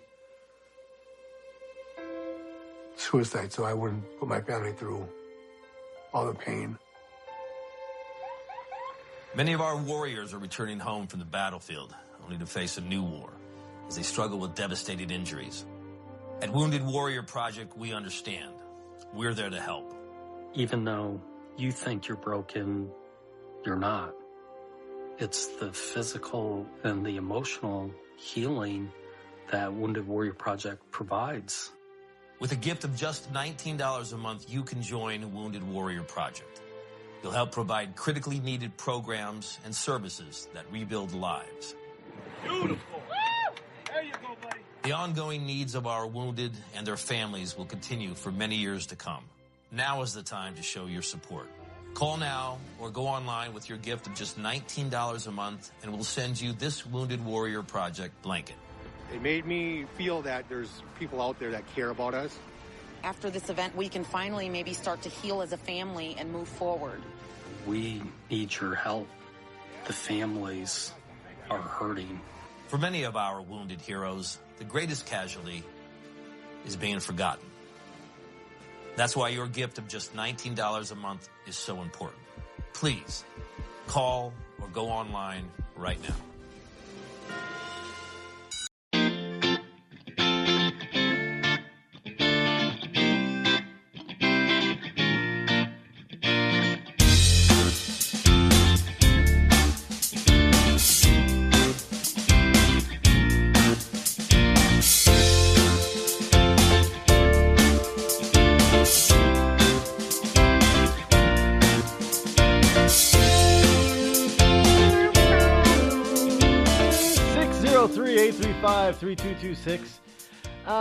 Here's a story that goes along with the Chucky Schumer thing with the Democrats, and this is out of Menlo Park in California.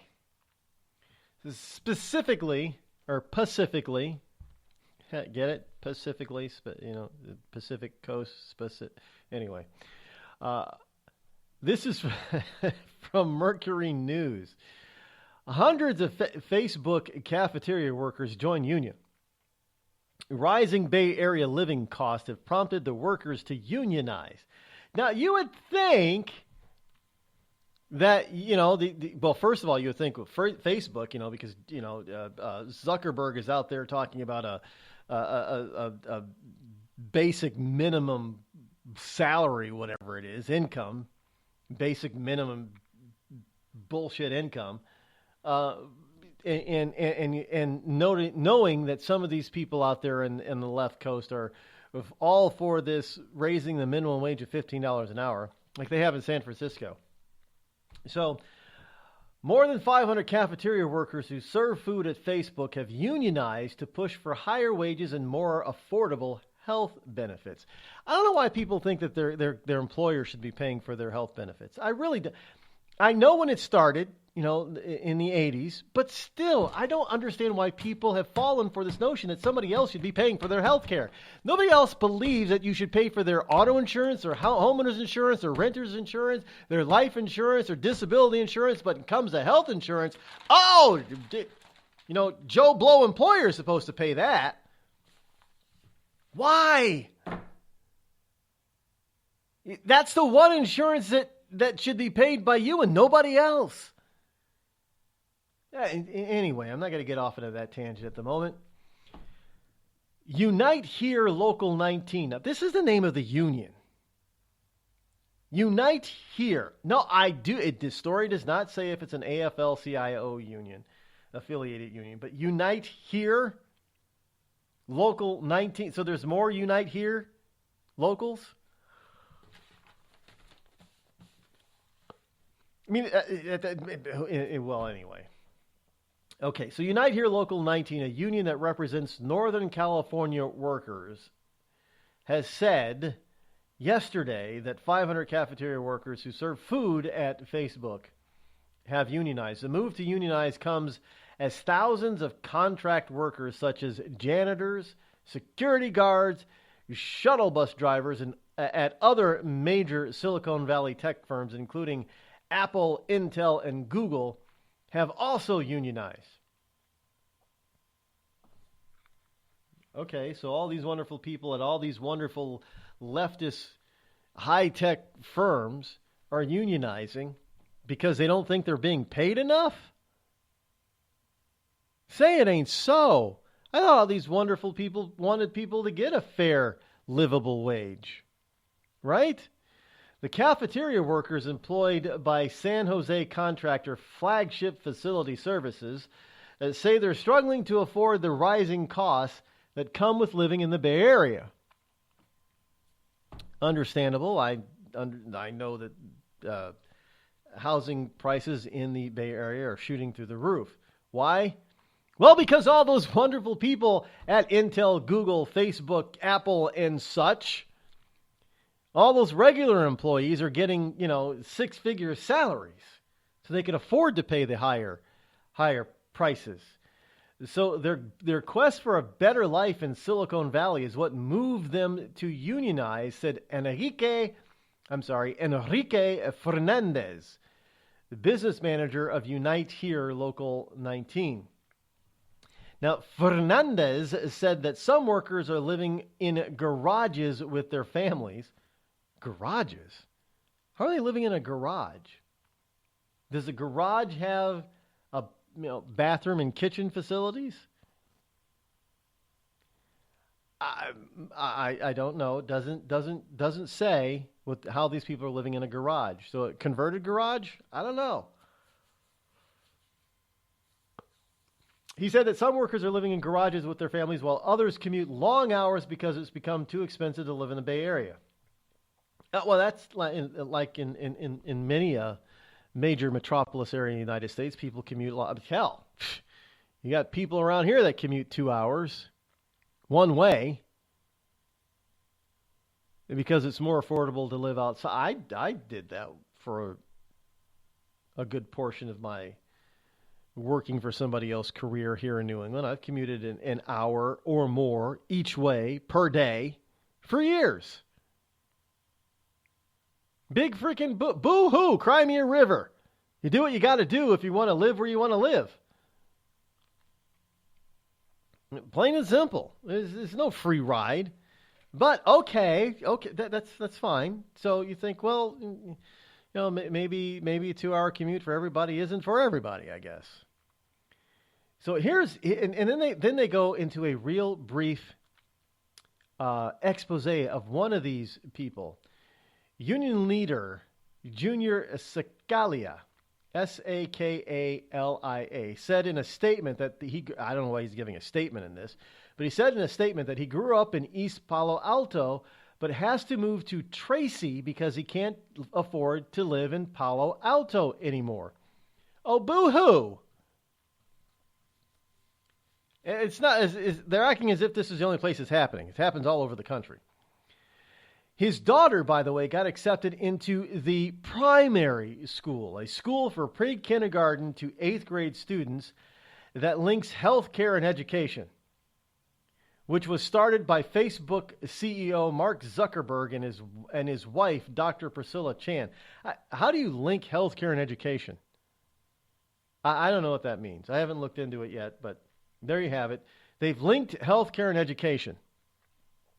Sounds good on the surface, but anything that a liberal does, it's once you get in deeper, it's probably not as great as it sounds. But she can't go there because the family is moving. And he says, we deserve to be able to stay. Well, if you can't afford it, no, you don't. And I know many people are probably thinking, well, Facebook should pay a living wage then. I know. I'm about to burst everybody's bubble on that one. This is where this minimum wage thing, this story alone burst the bubble of that stupid $15 fake minimum wage thing all over the country. As I have stated numerous times, you cannot have a single a situation, a single solution to a problem that is multifaceted. Here's the rest of the story. Unite Here, Local 19, said that a survey conducted showed that on average, cafeteria workers employed by flagship facility workers in the Silicon Valley area on Facebook's campus alone made $18.81 per hour. The median wage was $17.95 per hour. Folks, do you realize this is $37,000 to $40,000 a year for working in the Facebook cafeteria? $40,000 a year. And these people are making $37,000 a year plus working in the cafeteria. And they're complaining because they can't afford to live in the Palo Alto, Silicon Valley Bay Area. And they need to unionize. But yet, in San Francisco, you get all these jackasses calling for a $15 minimum wage. Well, if minimum wage is $15 and these people can't make it at nearly $19 an hour, how the hell are they going to make it at $15 an hour? Because it's not intended to help the poor. It never was. Simply because the vast and labor statistics prove this over and over, and I'm talking about national government, the federal government labor statistics prove this over and over and over and over again. The vast majority of people who earn minimum wage, whatever it is across this country, are teens and early college students, undergraduates. That's it. It's not. The vast majority is not people trying to have a family of four living off of it. That's not who's getting minimum wage. So what you're saying is that your 16 and 17-year-old working in the mall should make the equivalent of $30,000 a year. Working at Abercrombie and Fitch and PacSun. You know the rude little bastards at the counter when you go into a fast food store that can't even give you correct change unless they ring it up on the cash register. Yeah, they're supposed to get the equivalent of a full-timer earning $30,000 a year. What? Are you serious? But hey, that may work out very well in, say, Kentucky, in Michigan. But $15 an hour is not even poverty level in California, New York City, Chicago, Boston. And here we have people making $40,000 a year who say we need to unionize because we're not getting paid enough in order to live where we want to live. Because we can't afford it.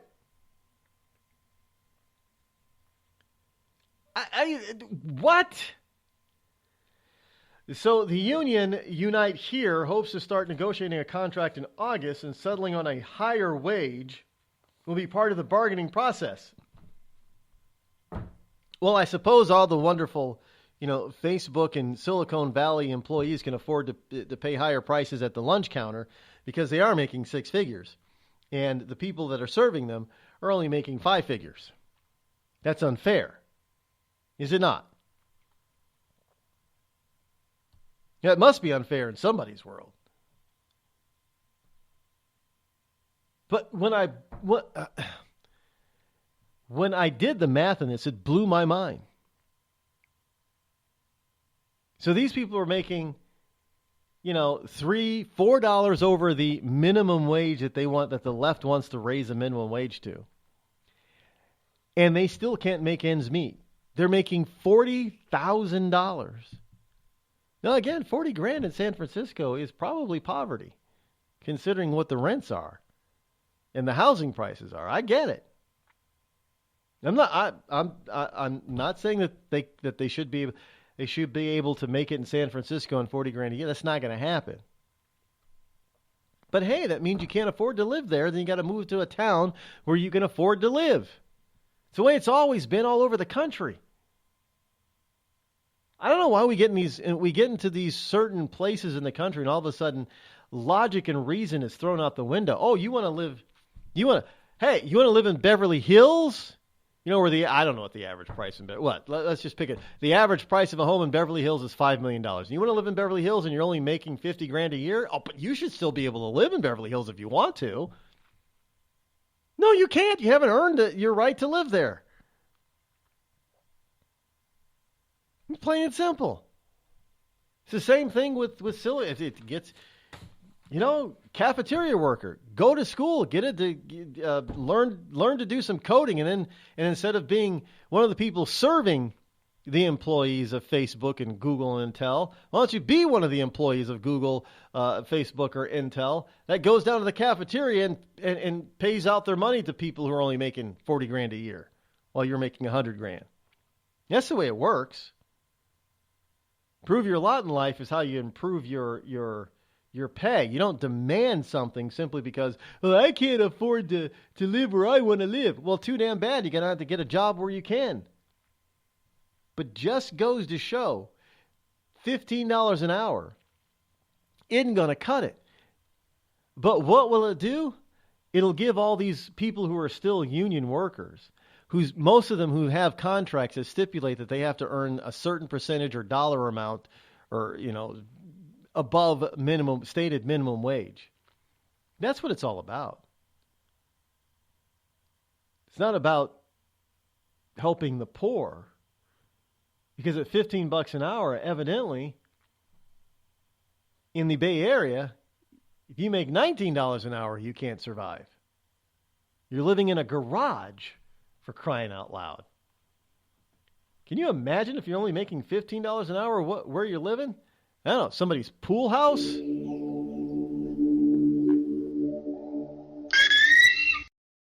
I'm not Rod Eccles, and I approve this message. A couple of weeks ago, a long-haired young person came into our bank and said, "I'll bet you're a Nazi." Well, I love America, support the Constitution, and believe in capitalism. So I told him I'm not a Nazi, and I'm not. So what happens? The punk breaks out 2 windows and pepper sprays an elderly woman in the face. There's one thing about long-haired young people nowadays. They're real assholes. Long-haired young people. You suck. Give a man a fish and you feed him for a day. Sign him up for the Box of Bait Club and he'll never be hungry again. The Box of Bait Club is a brand new dream come true for every fisherman. Something new and different in your tackle box every month. Every month, another excuse to get outside and do what you love. Don't let this one get away. The Box of Bait Club is currently accepting a limited number of pre-orders with subscriptions starting at $39.95 per month. Find out more now. Log on to boxofbaitclub.com. Tired of paying outrageous prices for Viagra? Well, we have great news for you. Now you can finally get Viagra at huge discounts. Healthy Man allows you to save up to $500 on Viagra. Why pay U.S. pharmacy prices of $15 per pill or more when you can get Viagra for less than $3 a pill? Call today and get 40 Viagra pills for only $99. This can cost as much as $600 at your local pharmacy. You can't afford not to call us. If you want Viagra at the lowest prices, never pay $15 a pill pharmacy prices again. Get Viagra for less than $3 a pill. Call 800-595-2614 today and save up to $500 and get 40 pills for just $99. Healthy Man is fast, easy, and affordable. Operators are waiting at 595-2614 to take your call now. Call 800-595-2614. That's 800-595-2614. Again, 800-595-2614.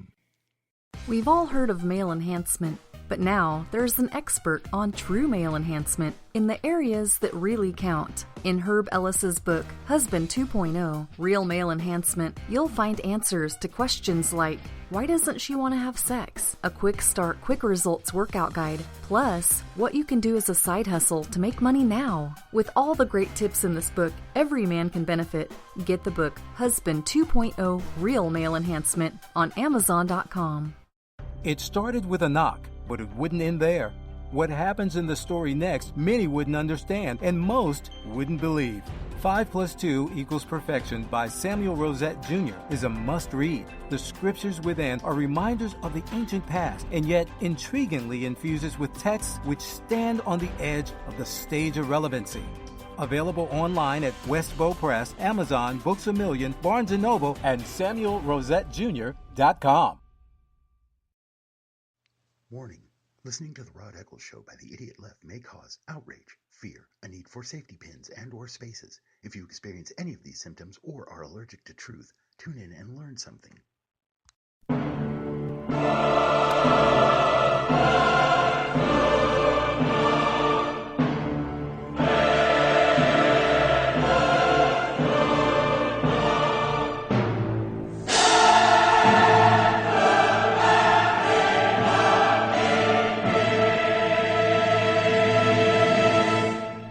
listening to The Rod Eccles Show. 603-835-3226. Yes, we have something new that's going along with, you know what this week is? This week is Shark Week on, was it Discovery Channel?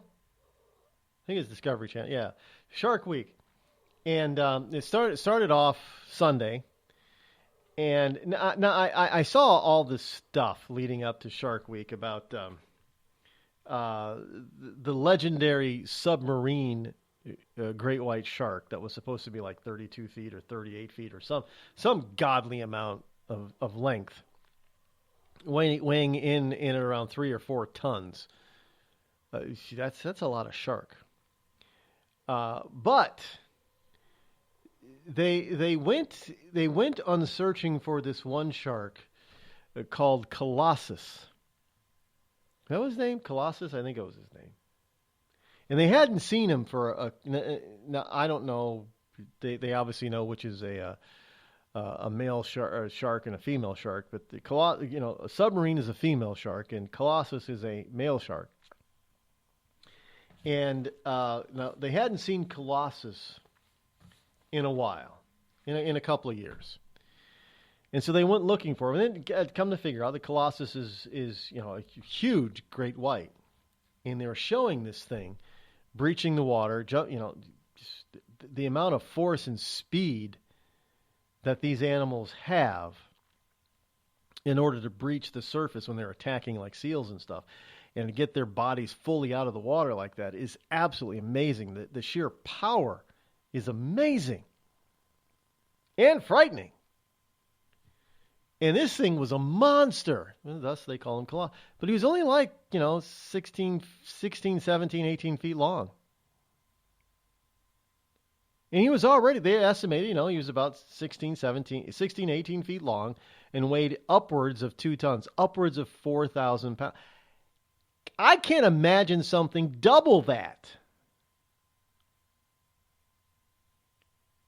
Because that was already huge. But,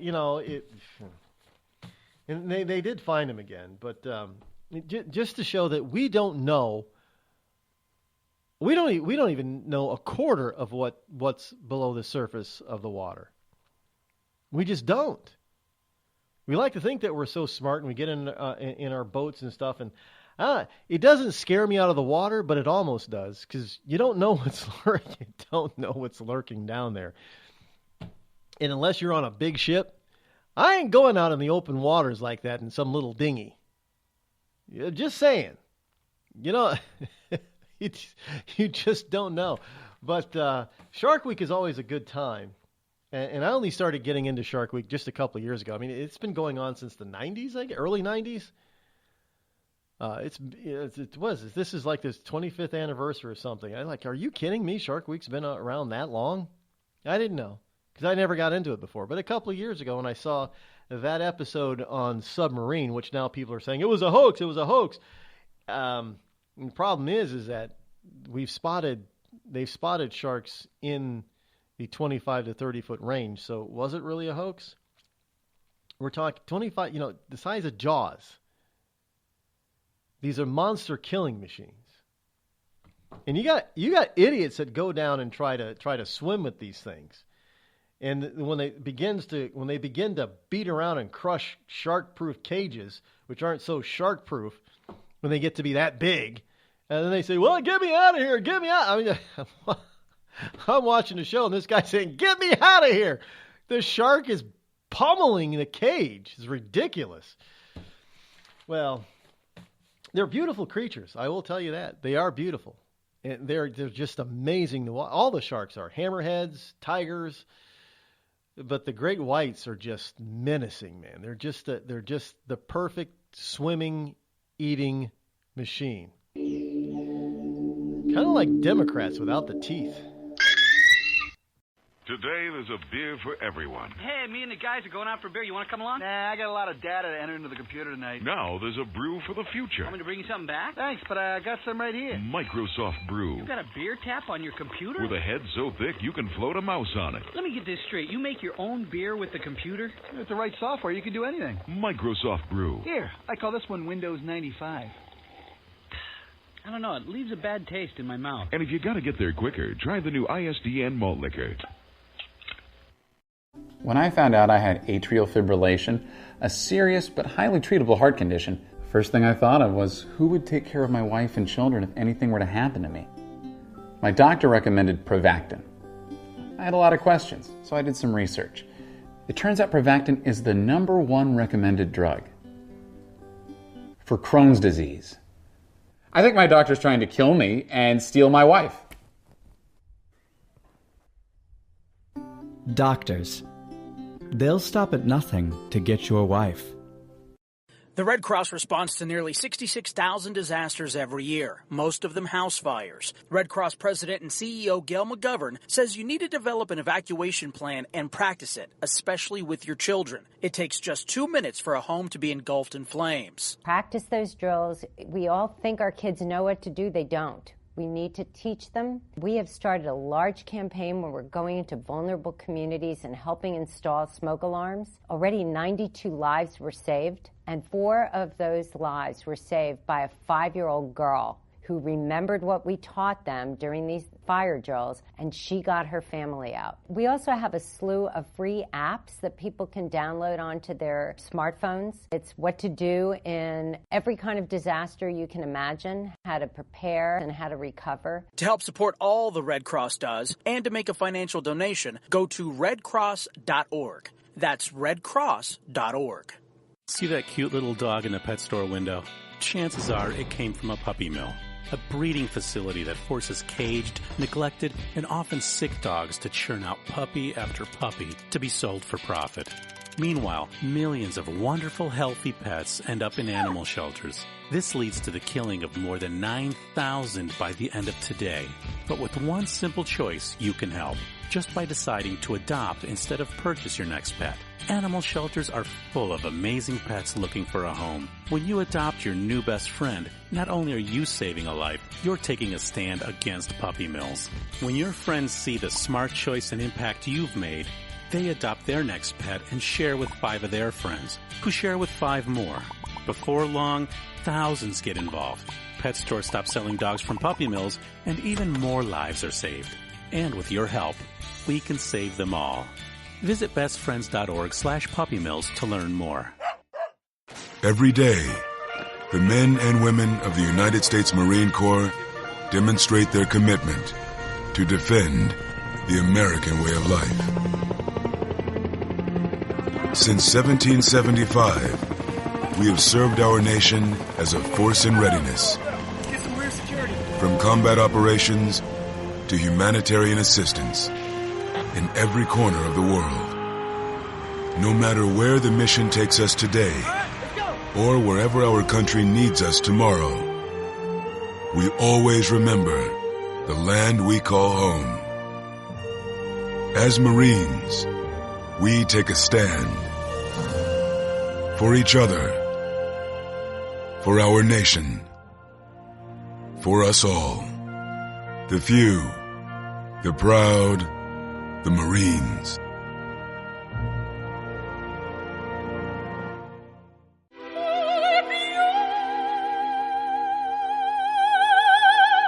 The human voice.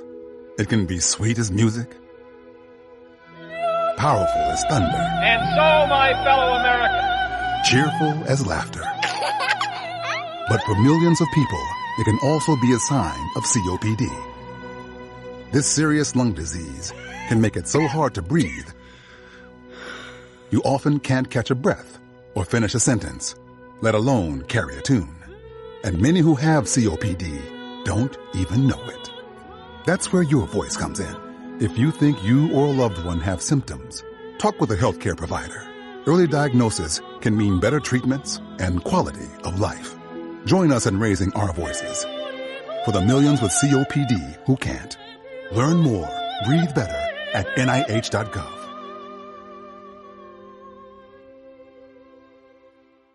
As a mother, you don't want to have to worry about this bill is coming, but then she needs this chemo. That's a decision you shouldn't have to make. It's a huge burden lifted financially, and so it allows you to give singular focus to your child. I've never known a hospital that takes care of their patients so thoroughly. That was the first thing I was like, how are we going to do this? When they told us that we didn't have to pay a single bill, I was like, wow. They pretty much have saved us. It's like the world has been lifted off of your shoulders, and now your focus is supporting this child. There is not another hospital like St. Jude. The patient care is unmatchable. It saved my life. It saved my daughter's life. It saved our family. St. Jude Children's Research Hospital. Finding cures, saving children. Learn more at stjude.org. On the battlefield, there's a saying America's military men and women live by. Never leave a fallen warrior behind. Ever. Off the battlefield, Wounded Warrior Project operates with the same goal. We leave no warrior behind. Wounded Warrior Project is a non-profit organization created to help our men and women returning home with the scars of war. Whether those scars are physical or mental, we're here to make sure that they heal. And whether it's helping those with post-traumatic stress disorder live a normal life again, or giving much-needed support to injured warriors in veterans hospitals. Because no one deserves our help more than the men and women who risk their lives to keep us safe. Wounded Warrior Project. We never leave a fallen warrior behind. Ever. Learn more about what we do at woundedwarriorproject.org. Zinc Media. Feel the power of knowledge.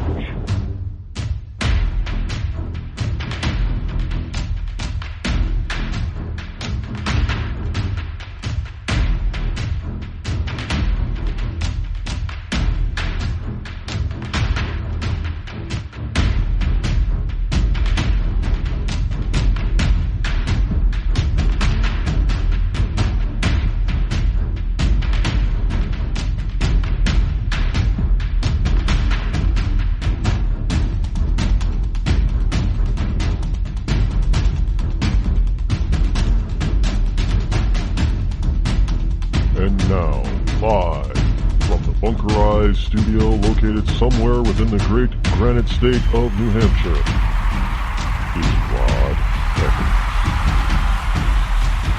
Yes, indeed. Welcome back. Hour number 3. The fastest 3 hours in Internet Talk Radio is right here on the Rod Eccles Show. 603-835-3226 is the number to call should you wish to join me here live for the remainder of the program. Still got quite a bit to go over here in the paper pile. One of the first was where is that? Shark. Has anybody seen? Have you seen this season so far of Game of Thrones? Now, anybody who knows me, who knows this program, I don't know what do they call the fans of Game? I don't know. I'm a Game of Throner. I'm not one of those. I just like to be entertained. I don't really try to get into and memorize every possible scene of every episode. And so there's a lot that I know about the program, but I forget. I mean, it's been 7 years now, season 7, and this is why I watch often. I watch at the end of the show the commentary section of the producers and directors and such, because they go back and they remind me of stuff that happened, back in season 1. What was based today on today's episode, what was in today's episode, is based on something that happened or was said way back in season 1. And I'm like, yeah, that's right. I remember that scene. And it's pretty cool how they keep it all together. And they're starting to tie up some loose ends in this season. And well, they're creating some other issues, but they're starting to tie up. One of the things that is very profound in this whole thing is I guess there are some people that are complaining that it's gotten too feministic, because almost all the kings are not kings or queens or wannabe queens, or all the power brokers. Most of the power brokers are women. And I said, I wouldn't call that being feministic. I think it just goes to show and goes to prove that women are equally capable of screwing up the world and going to war over stupid stuff, just like men.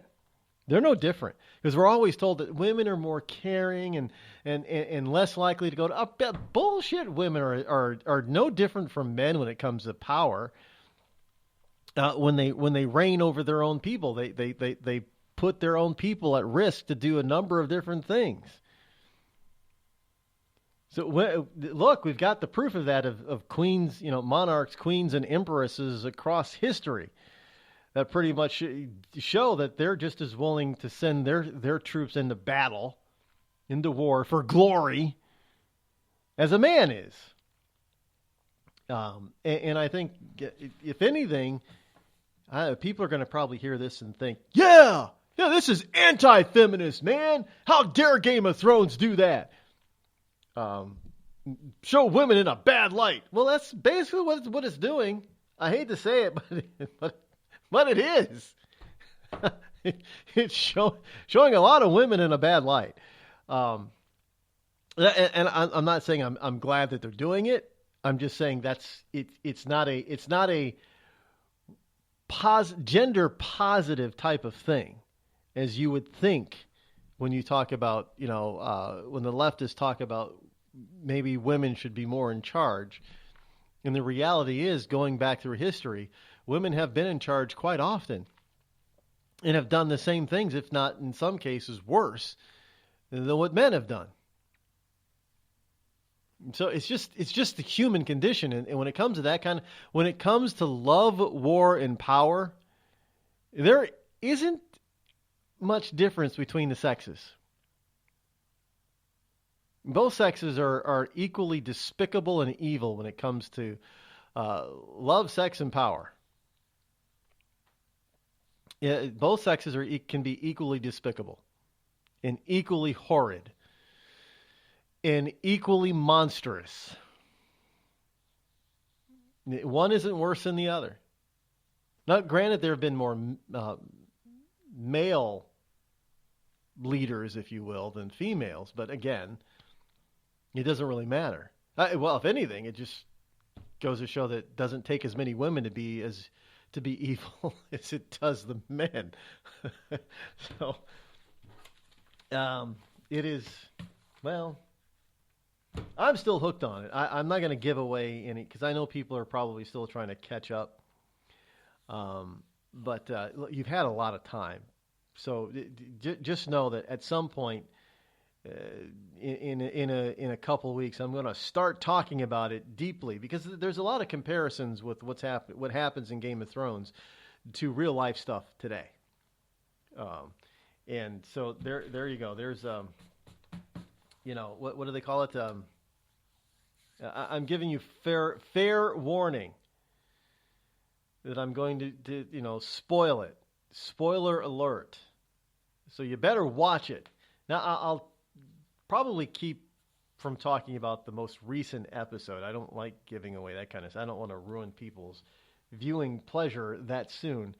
But if we're on episode 6 and I talk about episode 1 and 2, you should have already seen episode 1 and 2. Just saying. So when we get to that point, I will start, because I do this all the time.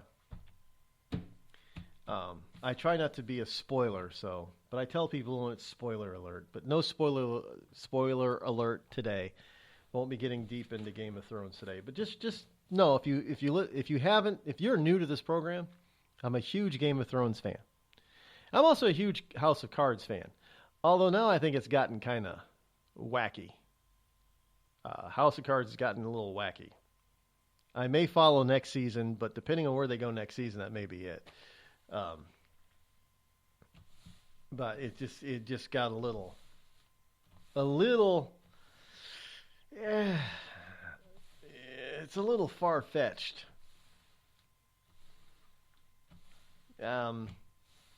Yeah. Just we'll leave it at that. But anyway, Game of Thrones is very good. It's on HBO. If you don't know where to catch it, I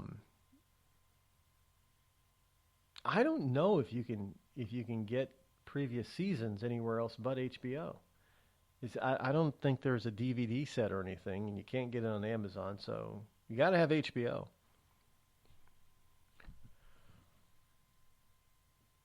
Might be worth getting HBO for a couple of months just so you can see it. The latest Southern California craze. This is going along with Shark Week over on Discovery Channel. The latest SoCal craze, the parasailing over great white sharks. Now, the great white sharks are not known for being man-eaters, although there are some that are. And for people to tell you that they're not is just a lie. It's bogus. But in any case, and there are a lot of, they figured out probably why we're starting to see more shark attacks on humans lately, the last few years. And that is because, man has done a good job of helping certain species of sea animals recuperate and come back to life.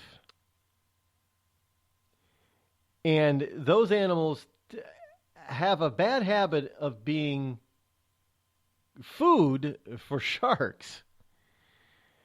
And those are they tend to be, seals and sea lions and the like. And there is a place where surfers like to go in Northern California, where there seems to be numerous shark attacks, especially on a specific 2-year schedule. And they think it's females, and they thought it was one, but it turns out they've done they can take DNA from shark bite victims and stuff like that and found out that it's more than just one, but they are female great whites. And female sharks, it takes about, I guess, around 2 years in order to get pregnant and develop what they call a pup and drop it. So there's this 2-year cycle that they go around, migration cycle. But there's this one place in California that they like, the surfers like, because the surf is, I guess, gnarly there, dude. And they were trying to figure out why all of a sudden there's this an increase of sharks there, as well as shark attacks. Well, lo and behold, there's a new sea lion colony not too far from that beach. And sea lions are a protected species, and their numbers have been growing exponentially over the last decade. And so when a particular group of sea lions or colony of sea lions runs out of room, the sea lions have to, some of them have to find new digs, if you will. And they found new digs. And like sea lion is high on the diet list of great whites, especially the bigger ones that need high daily caloric intake in order to live.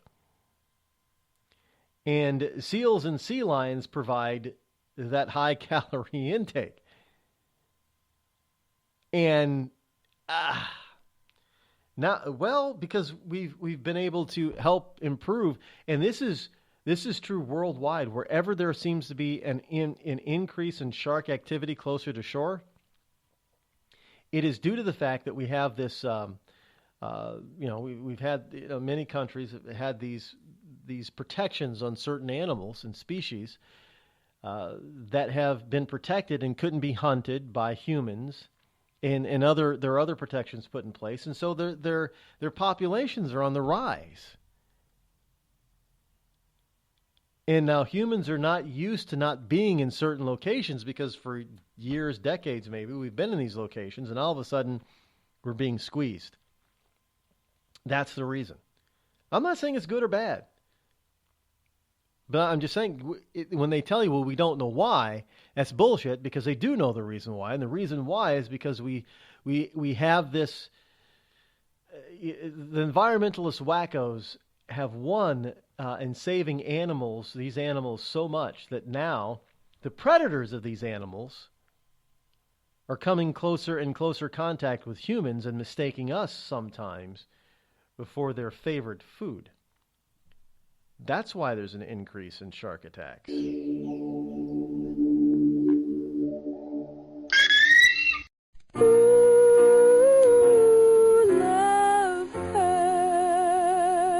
Yes, love hurts. It can hurt emotionally, but more important, it can also hurt you physically. It can hurt you in a way which nobody who owns a hot tub and lives in California can afford to be unaware of. Yes, I'm talking about California hot tub rectal gonorrhea. This painful, incurable disease can make an enjoyable soak in a hot tub with family, friends, and dog into a literally unforgettable experience. If you catch California hot tub rectal gonorrhea, not only will you walk around feeling like you're about to pass a twisted sardine can lid, you'll also smell like a pile of burning tractor tires. So don't jump out of the frying pan and into the hot tub, because if you get California hot tub rectal gonorrhea, it'll really burn your ass. This has been a public service message brought to you by the Citizens Against CHTRG Foundation. California hot tub rectal gonorrhea. We're not going to take it sitting down. Tired of paying outrageous prices for Viagra? Well, we have great news for you. Now you can finally get Viagra at huge discounts. Healthy Man allows you to save up to $500 on Viagra. Why pay U.S. pharmacy prices of $15 per pill or more when you can get Viagra for less than $3 a pill? Call today and get 40 Viagra pills for only $99. This can cost as much as $600 at your local pharmacy. You can't afford not to call us. If you want Viagra at the lowest prices, never pay $15 a pill pharmacy prices again. Get Viagra for less than $3 a pill. Call 800-595-2614 today and save up to $500 and get 40 pills for just $99. Healthy Man is fast, easy, and affordable. Operators are waiting at 595-2614 to take your call now. Call 800-595-2614. That's 800-595-2614. Again, 800-595-2614. It started with a knock, but it wouldn't end there. What happens in the story next, many wouldn't understand, and most wouldn't believe. 5 + 2 = Perfection by Samuel Rosette Jr. is a must-read. The scriptures within are reminders of the ancient past, and yet intriguingly infuses with texts which stand on the edge of the stage of relevancy. Available online at Westbow Press, Amazon, Books A Million, Barnes & Noble, and SamuelRosetteJr.com.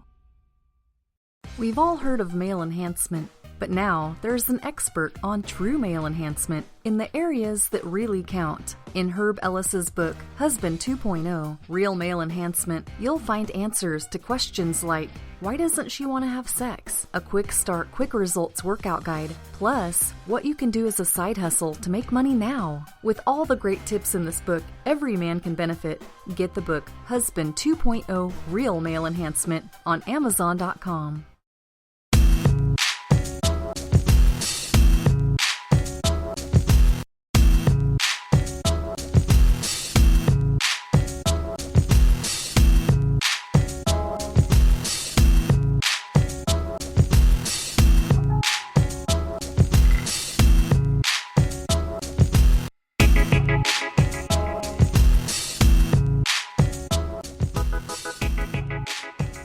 603-835-3226.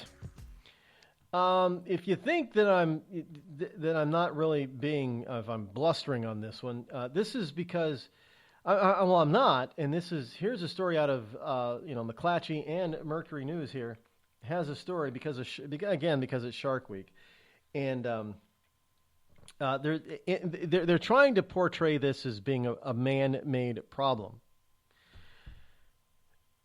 simply because there are people evidently who are being told that they shouldn't do this. And there's no law against it yet. There's probably going to be a law. But one of the new things, the latest SoCal craze is parasailing over great white sharks. Yes, parasailing over these things.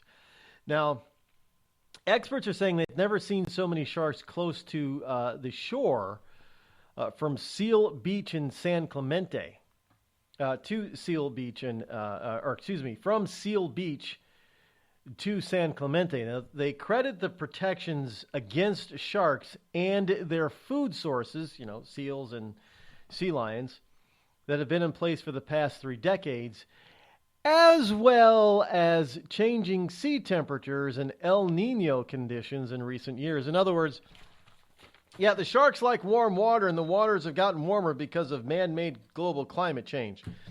So they're coming in closer. That has nothing to do with it. It has everything to do with that we've put in place in these certain protections for these animals, and now there's a correlation. More food, more sharks. So in other words, more shark food, more sharks. That's it. But don't think that these environmentalist wackos are not going to start trying to take advantage of this. See, we told you, there's warmer waters and is El Nino, which is caused by man-made global climate change, is going to cause sharks to come on land. They're going to grow feet and come on land. They're going to have Sharknadoes, man. It's going to be for real. And this is the natural progression of what we're doing.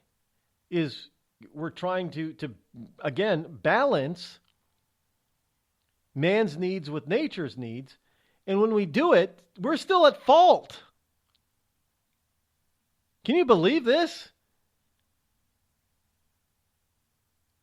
We're learning how to be better stewards of the planet. So regardless of what the environmentalist wackos say or think, we are getting a lot better at balancing the needs of man with balancing the needs of nature. But when we come to that conclusion and we balance the needs of man with the needs of nature, and we get a better balance on it, somehow we're still at fault. Man is still at fault. Well, you got more in shark attacks because there's more shark food. Well, it's our fault there's more shark food. Well, yeah, because we stopped hunting them. So you eliminated a major predator. There's going to be more of them. If man isn't running around hunting sea lions and seals, then there's going to be more of them. So nature is trying to balance itself out, saying, well, we can't have too many of these things, so we got to have more predators that feed on these things, which means sharks. Great whites specifically. What are they going to do if, because killer whales, orcas do the same. Orcas eat seal and sea lions too. What are they going to, if there's an increase in orcas, are we going to be blamed for that too?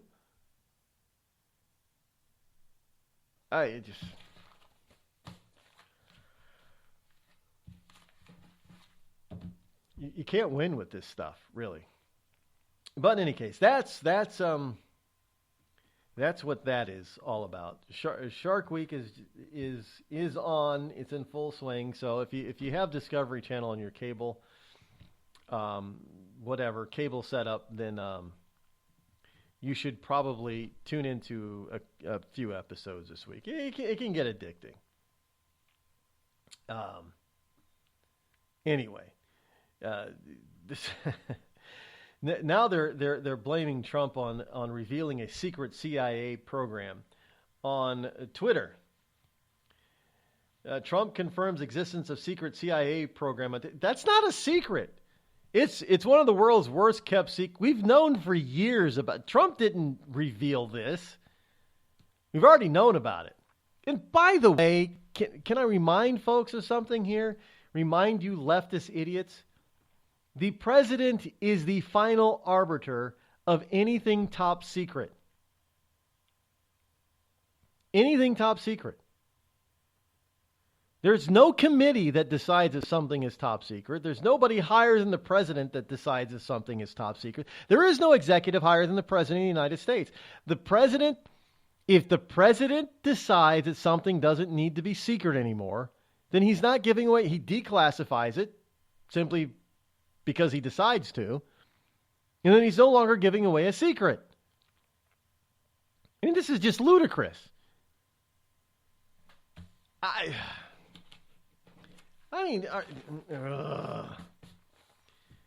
This kind of stuff is frustrating. Who do they think decides what is secret and not? Somebody should ask him that. I'm sorry. Who do you think makes things secret and not secret? And who do you think's in charge of it? Well, it's not the president. Well, yeah, it is, by the way. It is the president. He's the final arbiter. So if he decides that something no longer needs to be a secret, it's no longer a secret.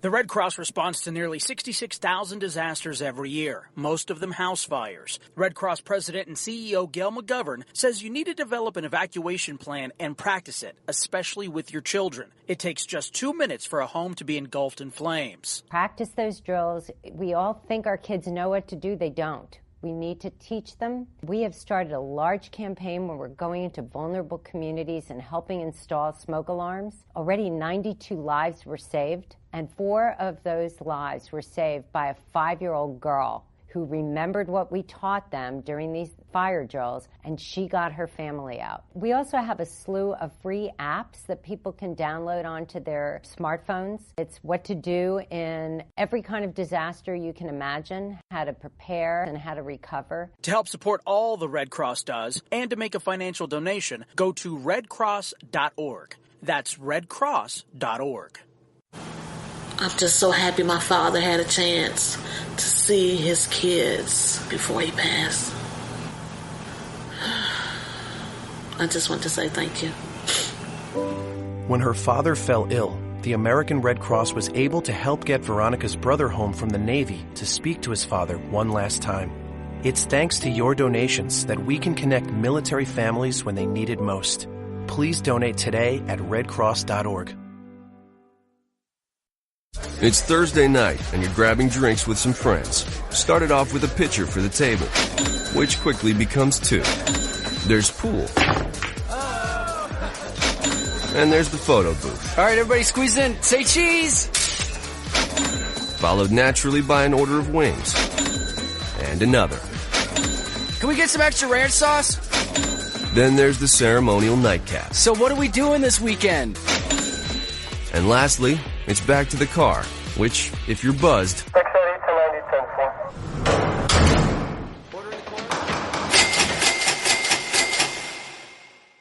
could be the most expensive night of your life.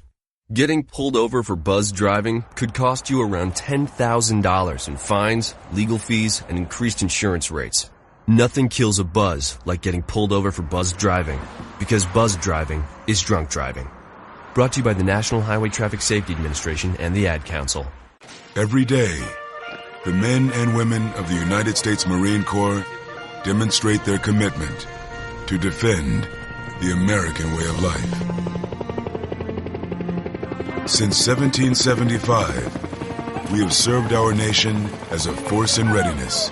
Get some rear security. From combat operations to humanitarian assistance in every corner of the world. No matter where the mission takes us today, or wherever our country needs us tomorrow, we always remember the land we call home. As Marines, we take a stand for each other, for our nation, for us all. The few, the proud, the Marines.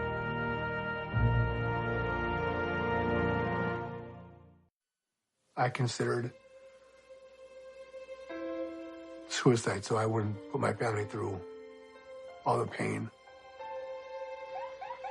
Many of our warriors are returning home from the battlefield, only to face a new war as they struggle with devastating injuries. At Wounded Warrior Project, we understand. We're there to help. Even though you think you're broken, you're not. It's the physical and the emotional healing that Wounded Warrior Project provides. With a gift of just $19 a month, you can join Wounded Warrior Project. You'll help provide critically needed programs and services that rebuild lives. Beautiful. There you go, buddy. The ongoing needs of our wounded and their families will continue for many years to come. Now is the time to show your support. Call now or go online with your gift of just $19 a month, and we'll send you this Wounded Warrior Project blanket. It made me feel that there's people out there that care about us. After this event, we can finally maybe start to heal as a family and move forward. We need your help. The families are hurting. For many of our wounded heroes, the greatest casualty is being forgotten. That's why your gift of just $19 a month is so important. Please, call or go online right now.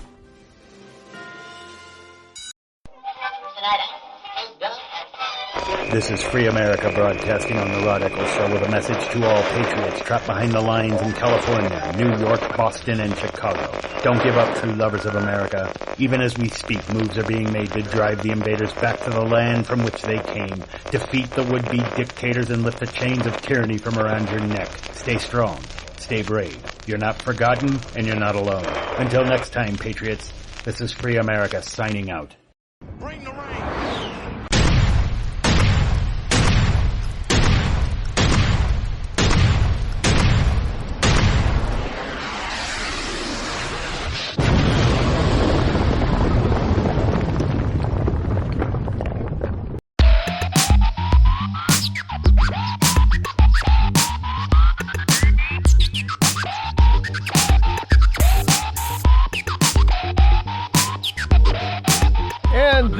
Just in, if you remember, I don't know, when did I tell you about, I think it was a company in Sweden that was implanting microchips to employees who, was it Sweden, one of the Nordic countries, Sweden or Finland or Norway, but they were volunteer, supposedly it was a volunteer thing. They were implanting employees at this one particular company with a RFD microchip, and the whole thing was that employees would be able to, buy stuff with it and get into secure areas with it and blah blah blah, the whole thing.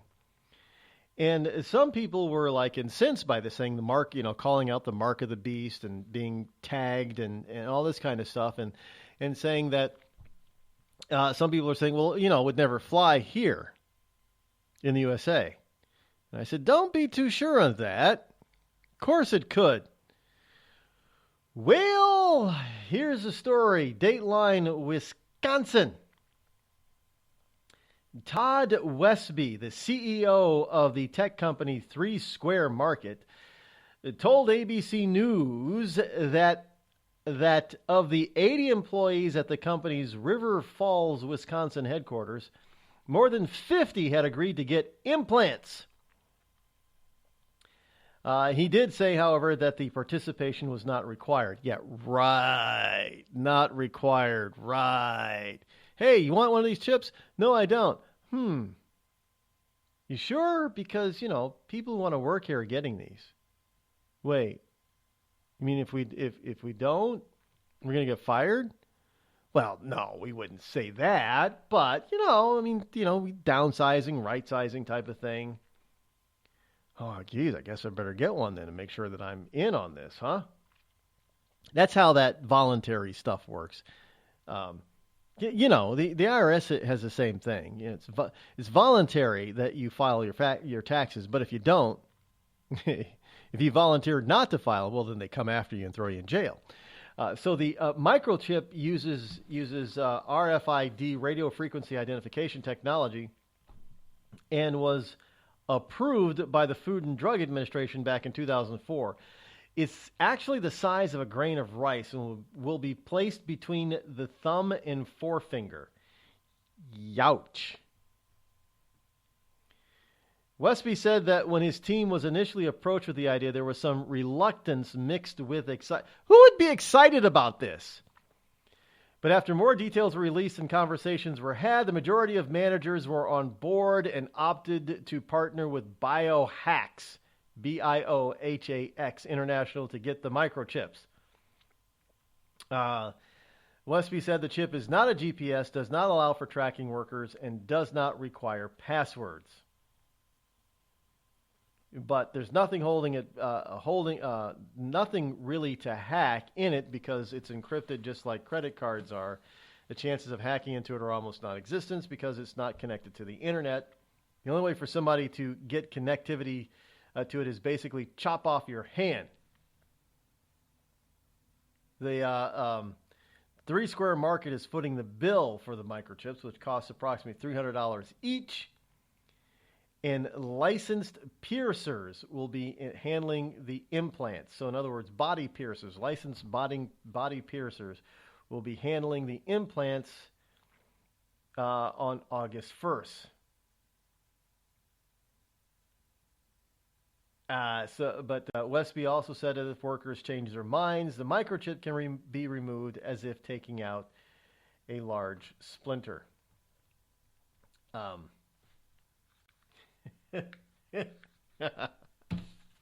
Yeah. No! You're not getting me to fall for your BS. Oh, it could be easier though, because you could you get into secure places of the workplace. You can buy your lunch at the cafeteria with a swipe of your hand. So basically, it says that the microchip it will enable these employees to enter the office, log into computers, and even buy a snack or two with just a swipe of the hand. Yeah, BS. No. Look, our bodies are not. I'm sorry. It's one thing to to pierce your ears or other extremities with an earring or something. But to actually place stuff within our bodies are not made. There's no room for this stuff to be in our bodies. Sorry, there's not. It's not meant to do that. But these people. This is just the beginning of it, folks. I'm not buying into it. Not buying into this. Well, it's going to be so convenient. You know what I hate? All of my cards now have the chip. I hate that chip. I don't know many people who places that I normally go and then I've used my older cards on, just the swipe. They hate the chip. The chip takes longer to process. I thought it's supposed to be safer, but for whatever reason, it takes longer. And when I go in it's someplace that doesn't have the RFID chip reader, and you got to use a swipe, in and out in an instant, man. You have to stick that chip in there, and it's got to go. Press this button. Do you agree? Yes. Do you agree with this? Yes. Enter your code. Blah blah blah blah blah. Okay. Is this the right price? Yes. And then what's this? Do do do do do do do. Then bam bam bam bam. That's an annoying sound. I mean, that's ridiculous. I guess some people would say, well, you can't forget your card after that. I've been in Target where somebody did. There is you can't ignore it. And the person begins to walk off, leaving their card in the machine. And the cashier's like, sir, your card. So evidently you can forget the card even with that annoying sound. I hate those things. And now you don't have I think it's a law, right? Isn't that all cards have to go this way? You don't have a choice. You stick with this stupid RFID chip. They're encrypted. They're safer. Yeah. No, not buying it. Sorry. Whenever you change your security protocol, what do criminals do? They're very enterprising. They change their security protocol too. And they figure out a quick, easy way to get in. It's simple as that. So the only people that end up suffering are those of us who aren't really trying to do anything illegal. We're the ones, we do. We're then we're trying to keep you safer. And all this means is stuff becomes more and more complicated to where fewer and fewer of us fully understand what the hell is going on around us. And we're interacting with this stuff on a daily basis. And we don't understand any of it. I mean, is that a good thing? It's not a good thing. I think I explained it earlier today when it comes to the internet. Nobody knows how the internet really works. They don't fully understand what is connected to the internet. And when certain internet companies and managers go down, it affects all of us. Not in a good way. So, I mean, this chip stuff, technology. I mean, it's just. I mean, look, they've had issues with, we know with some of these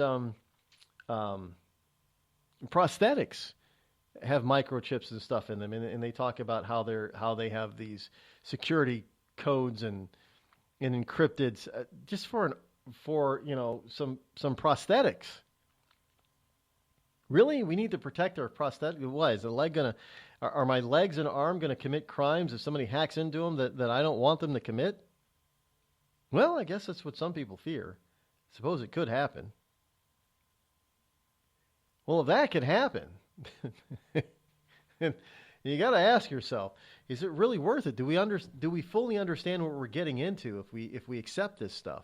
And in many cases, we don't. And when something happens, we're like taken by surprise. I didn't think this could happen. Well, it can, and it did. Surprise! I'm not a person who likes surprises, by the way. I don't.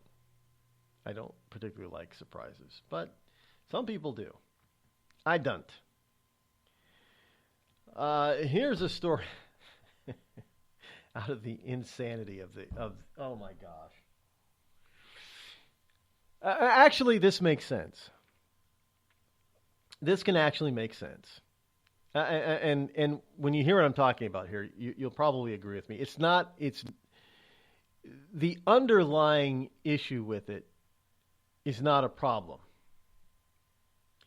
And that's the U.S. Navy's newest aircraft carrier, the USS Gerald R. Ford, has no urinals.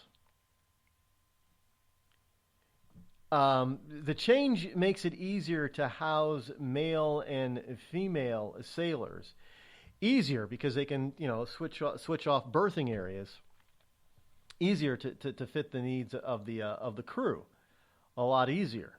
I don't see, and not to mention you don't. I know you get, you can fit more urinals than an actual toilet in a specific area, but when it comes to planning out, I think it makes sense.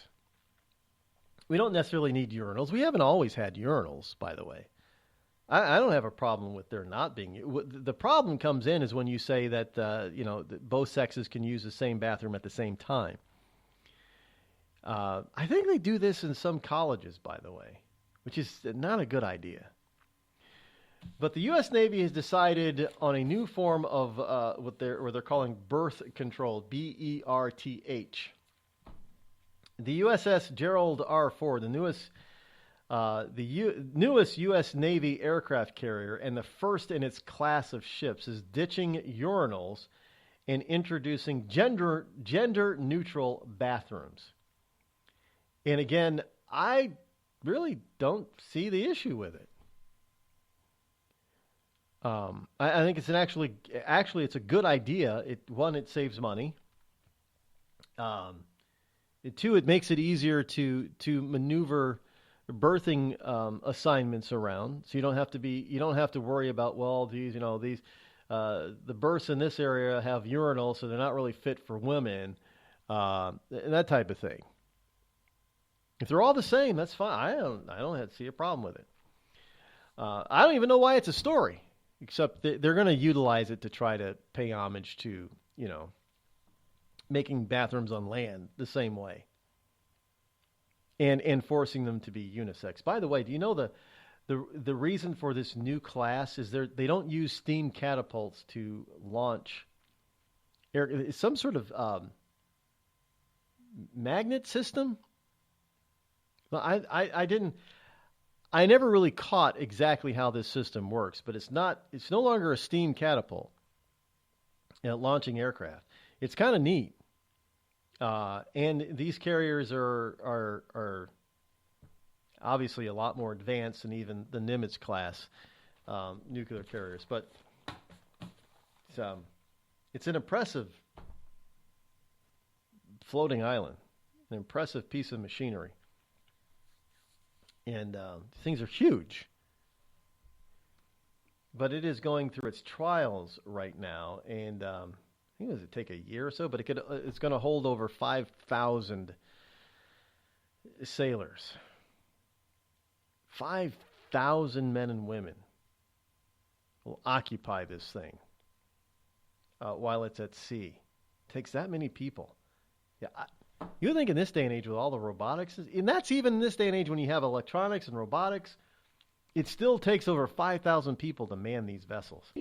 Absolutely incredible. It's a beautiful boat, though. Ship, sorry. What if I told you that you could lose weight simply by drinking coffee? Change your coffee, change your life. Our gourmet estate-grown coffee is infused with powerful herbs that help you melt fat and keep you from feeling hungry for 6+ hours. Get results or your money back. Order yours today at skinnycoffeeshop.com. That's skinnycoffeeshop.com. Tea and water also available. skinnycoffeeshop.com.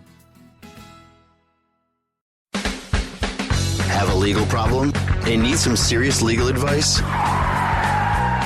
Then you're listening to the wrong podcast. Any facts we say here are probably wrong, and any analysis of the law should not be followed. There you go. Reasonable Men are here to take a twisted look at the law. Stack your hay right. Learn in hand. Best name in law school. Check us out on iTunes, reasonablemen.com, or on your favorite podcast app. Reasonable Men are back. Tired of paying outrageous prices for Viagra? Well, we have great news for you. Now you can finally get Viagra at huge discounts. Healthy Man allows you to save up to $500 on Viagra. Why pay U.S. pharmacy prices of $15 per pill or more when you can get Viagra for less than $3 a pill? Call today and get 40 Viagra pills for only $99. This can cost as much as $600 at your local pharmacy. You can't afford not to call us. If you want Viagra at the lowest prices, never pay $15 a pill pharmacy prices again. Get Viagra for less than $3 a pill. Call 800-595-2614 today and save up to $500 and get 40 pills for just $99. Healthy Man is fast, easy, and affordable. Operators are waiting at 595-2614 to take your call now. Call 800-595-2614. That's 800-595-2614. Again, 800-595-2614.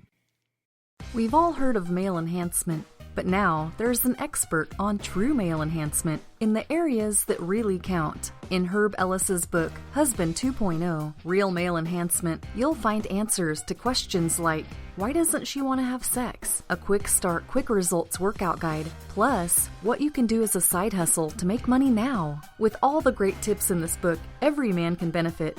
Get the book, Husband 2.0, Real Male Enhancement, on Amazon.com.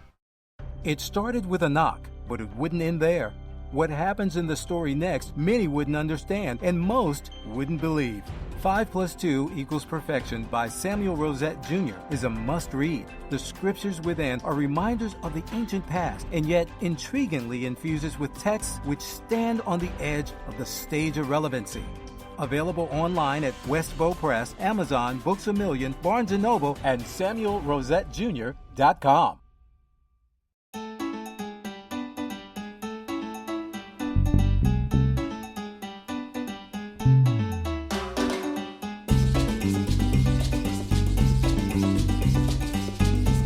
Did you know that there supposedly are bathroom experts out there? Yeah, there are. I didn't know this. It's something new to me. But evidently, in this story about the new USS Gerald R. Ford, they called upon some bathroom experts to come up with this stuff.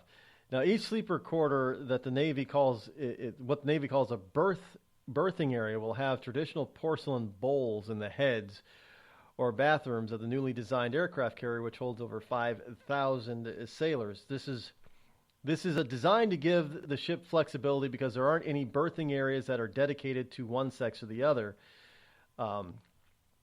said operations specialist, first class Kaylee Mostenbacher. However, the most bathroom specialists think traditional restrooms are way less efficient. Bathroom experts told the Navy Times that urinals cost less, take up less space, and are more sanitary because fewer men miss their target with urinals than toilet bowls. So I guess we're going to have to teach men to, what, sit down to urinate?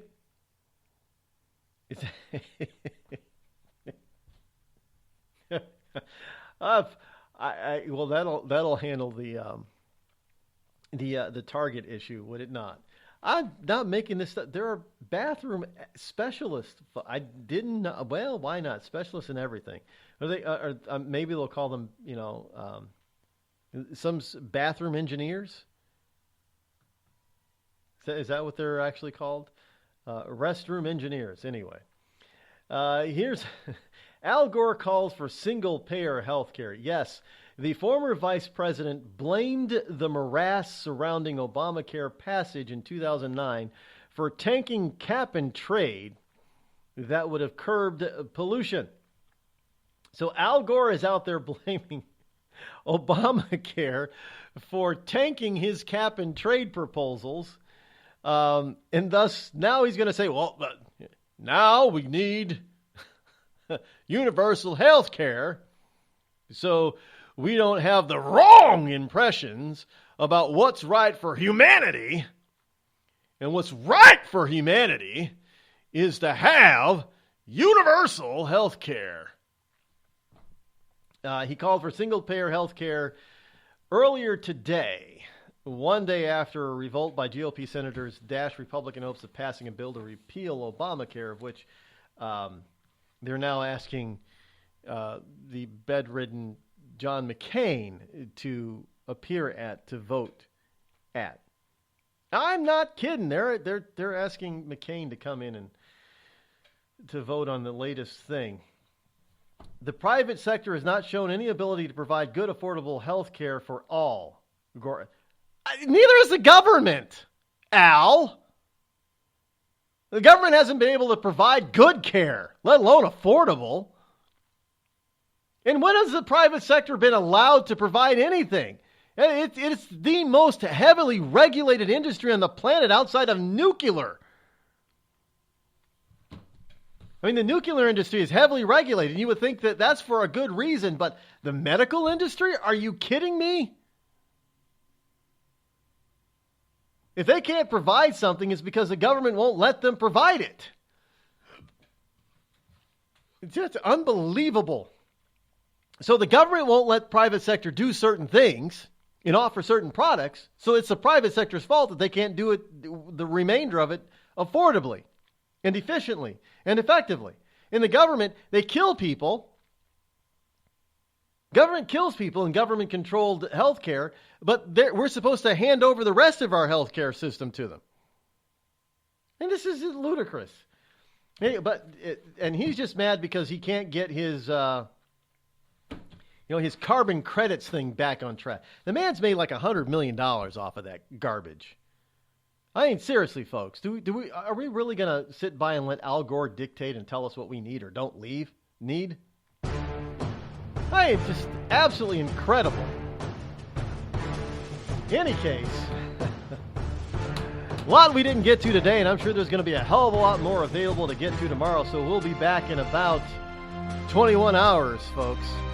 So tell your friends, tell your brother, your mother, your sister, your father, even if they're not living, put a speaker in the graveyard. Everybody needs to hear what we're talking about here on a daily basis. But until then, thank you for listening in today. We'll be back here tomorrow, same bat time, same bat channel. Have a wonderful Tuesday afternoon. Until then, I'm Rod Eccles. I'm out.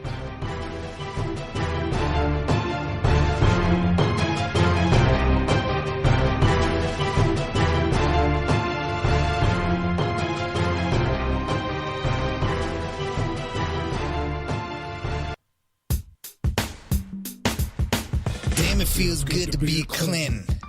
Damn, it feels good to be a Clinton. A shameless politician always plays her cards right. Got a crew for the fight on the airwaves. mouths tight. Cause a Clinton never needs to explain why it is what they done or with who. A real Clinton knows that they're entitled, and you don't get to know what they do. What difference does it make? For Clinton, what's loaded in some fat apple file? A Clinton plays the victim for promotion. A Clinton kills it off with a smile. Damn, it feels good to be a Clinton. A server full of secrets ain't no thing. Damn, it feels good to be a Clinton. Nothing ever hits with the sting.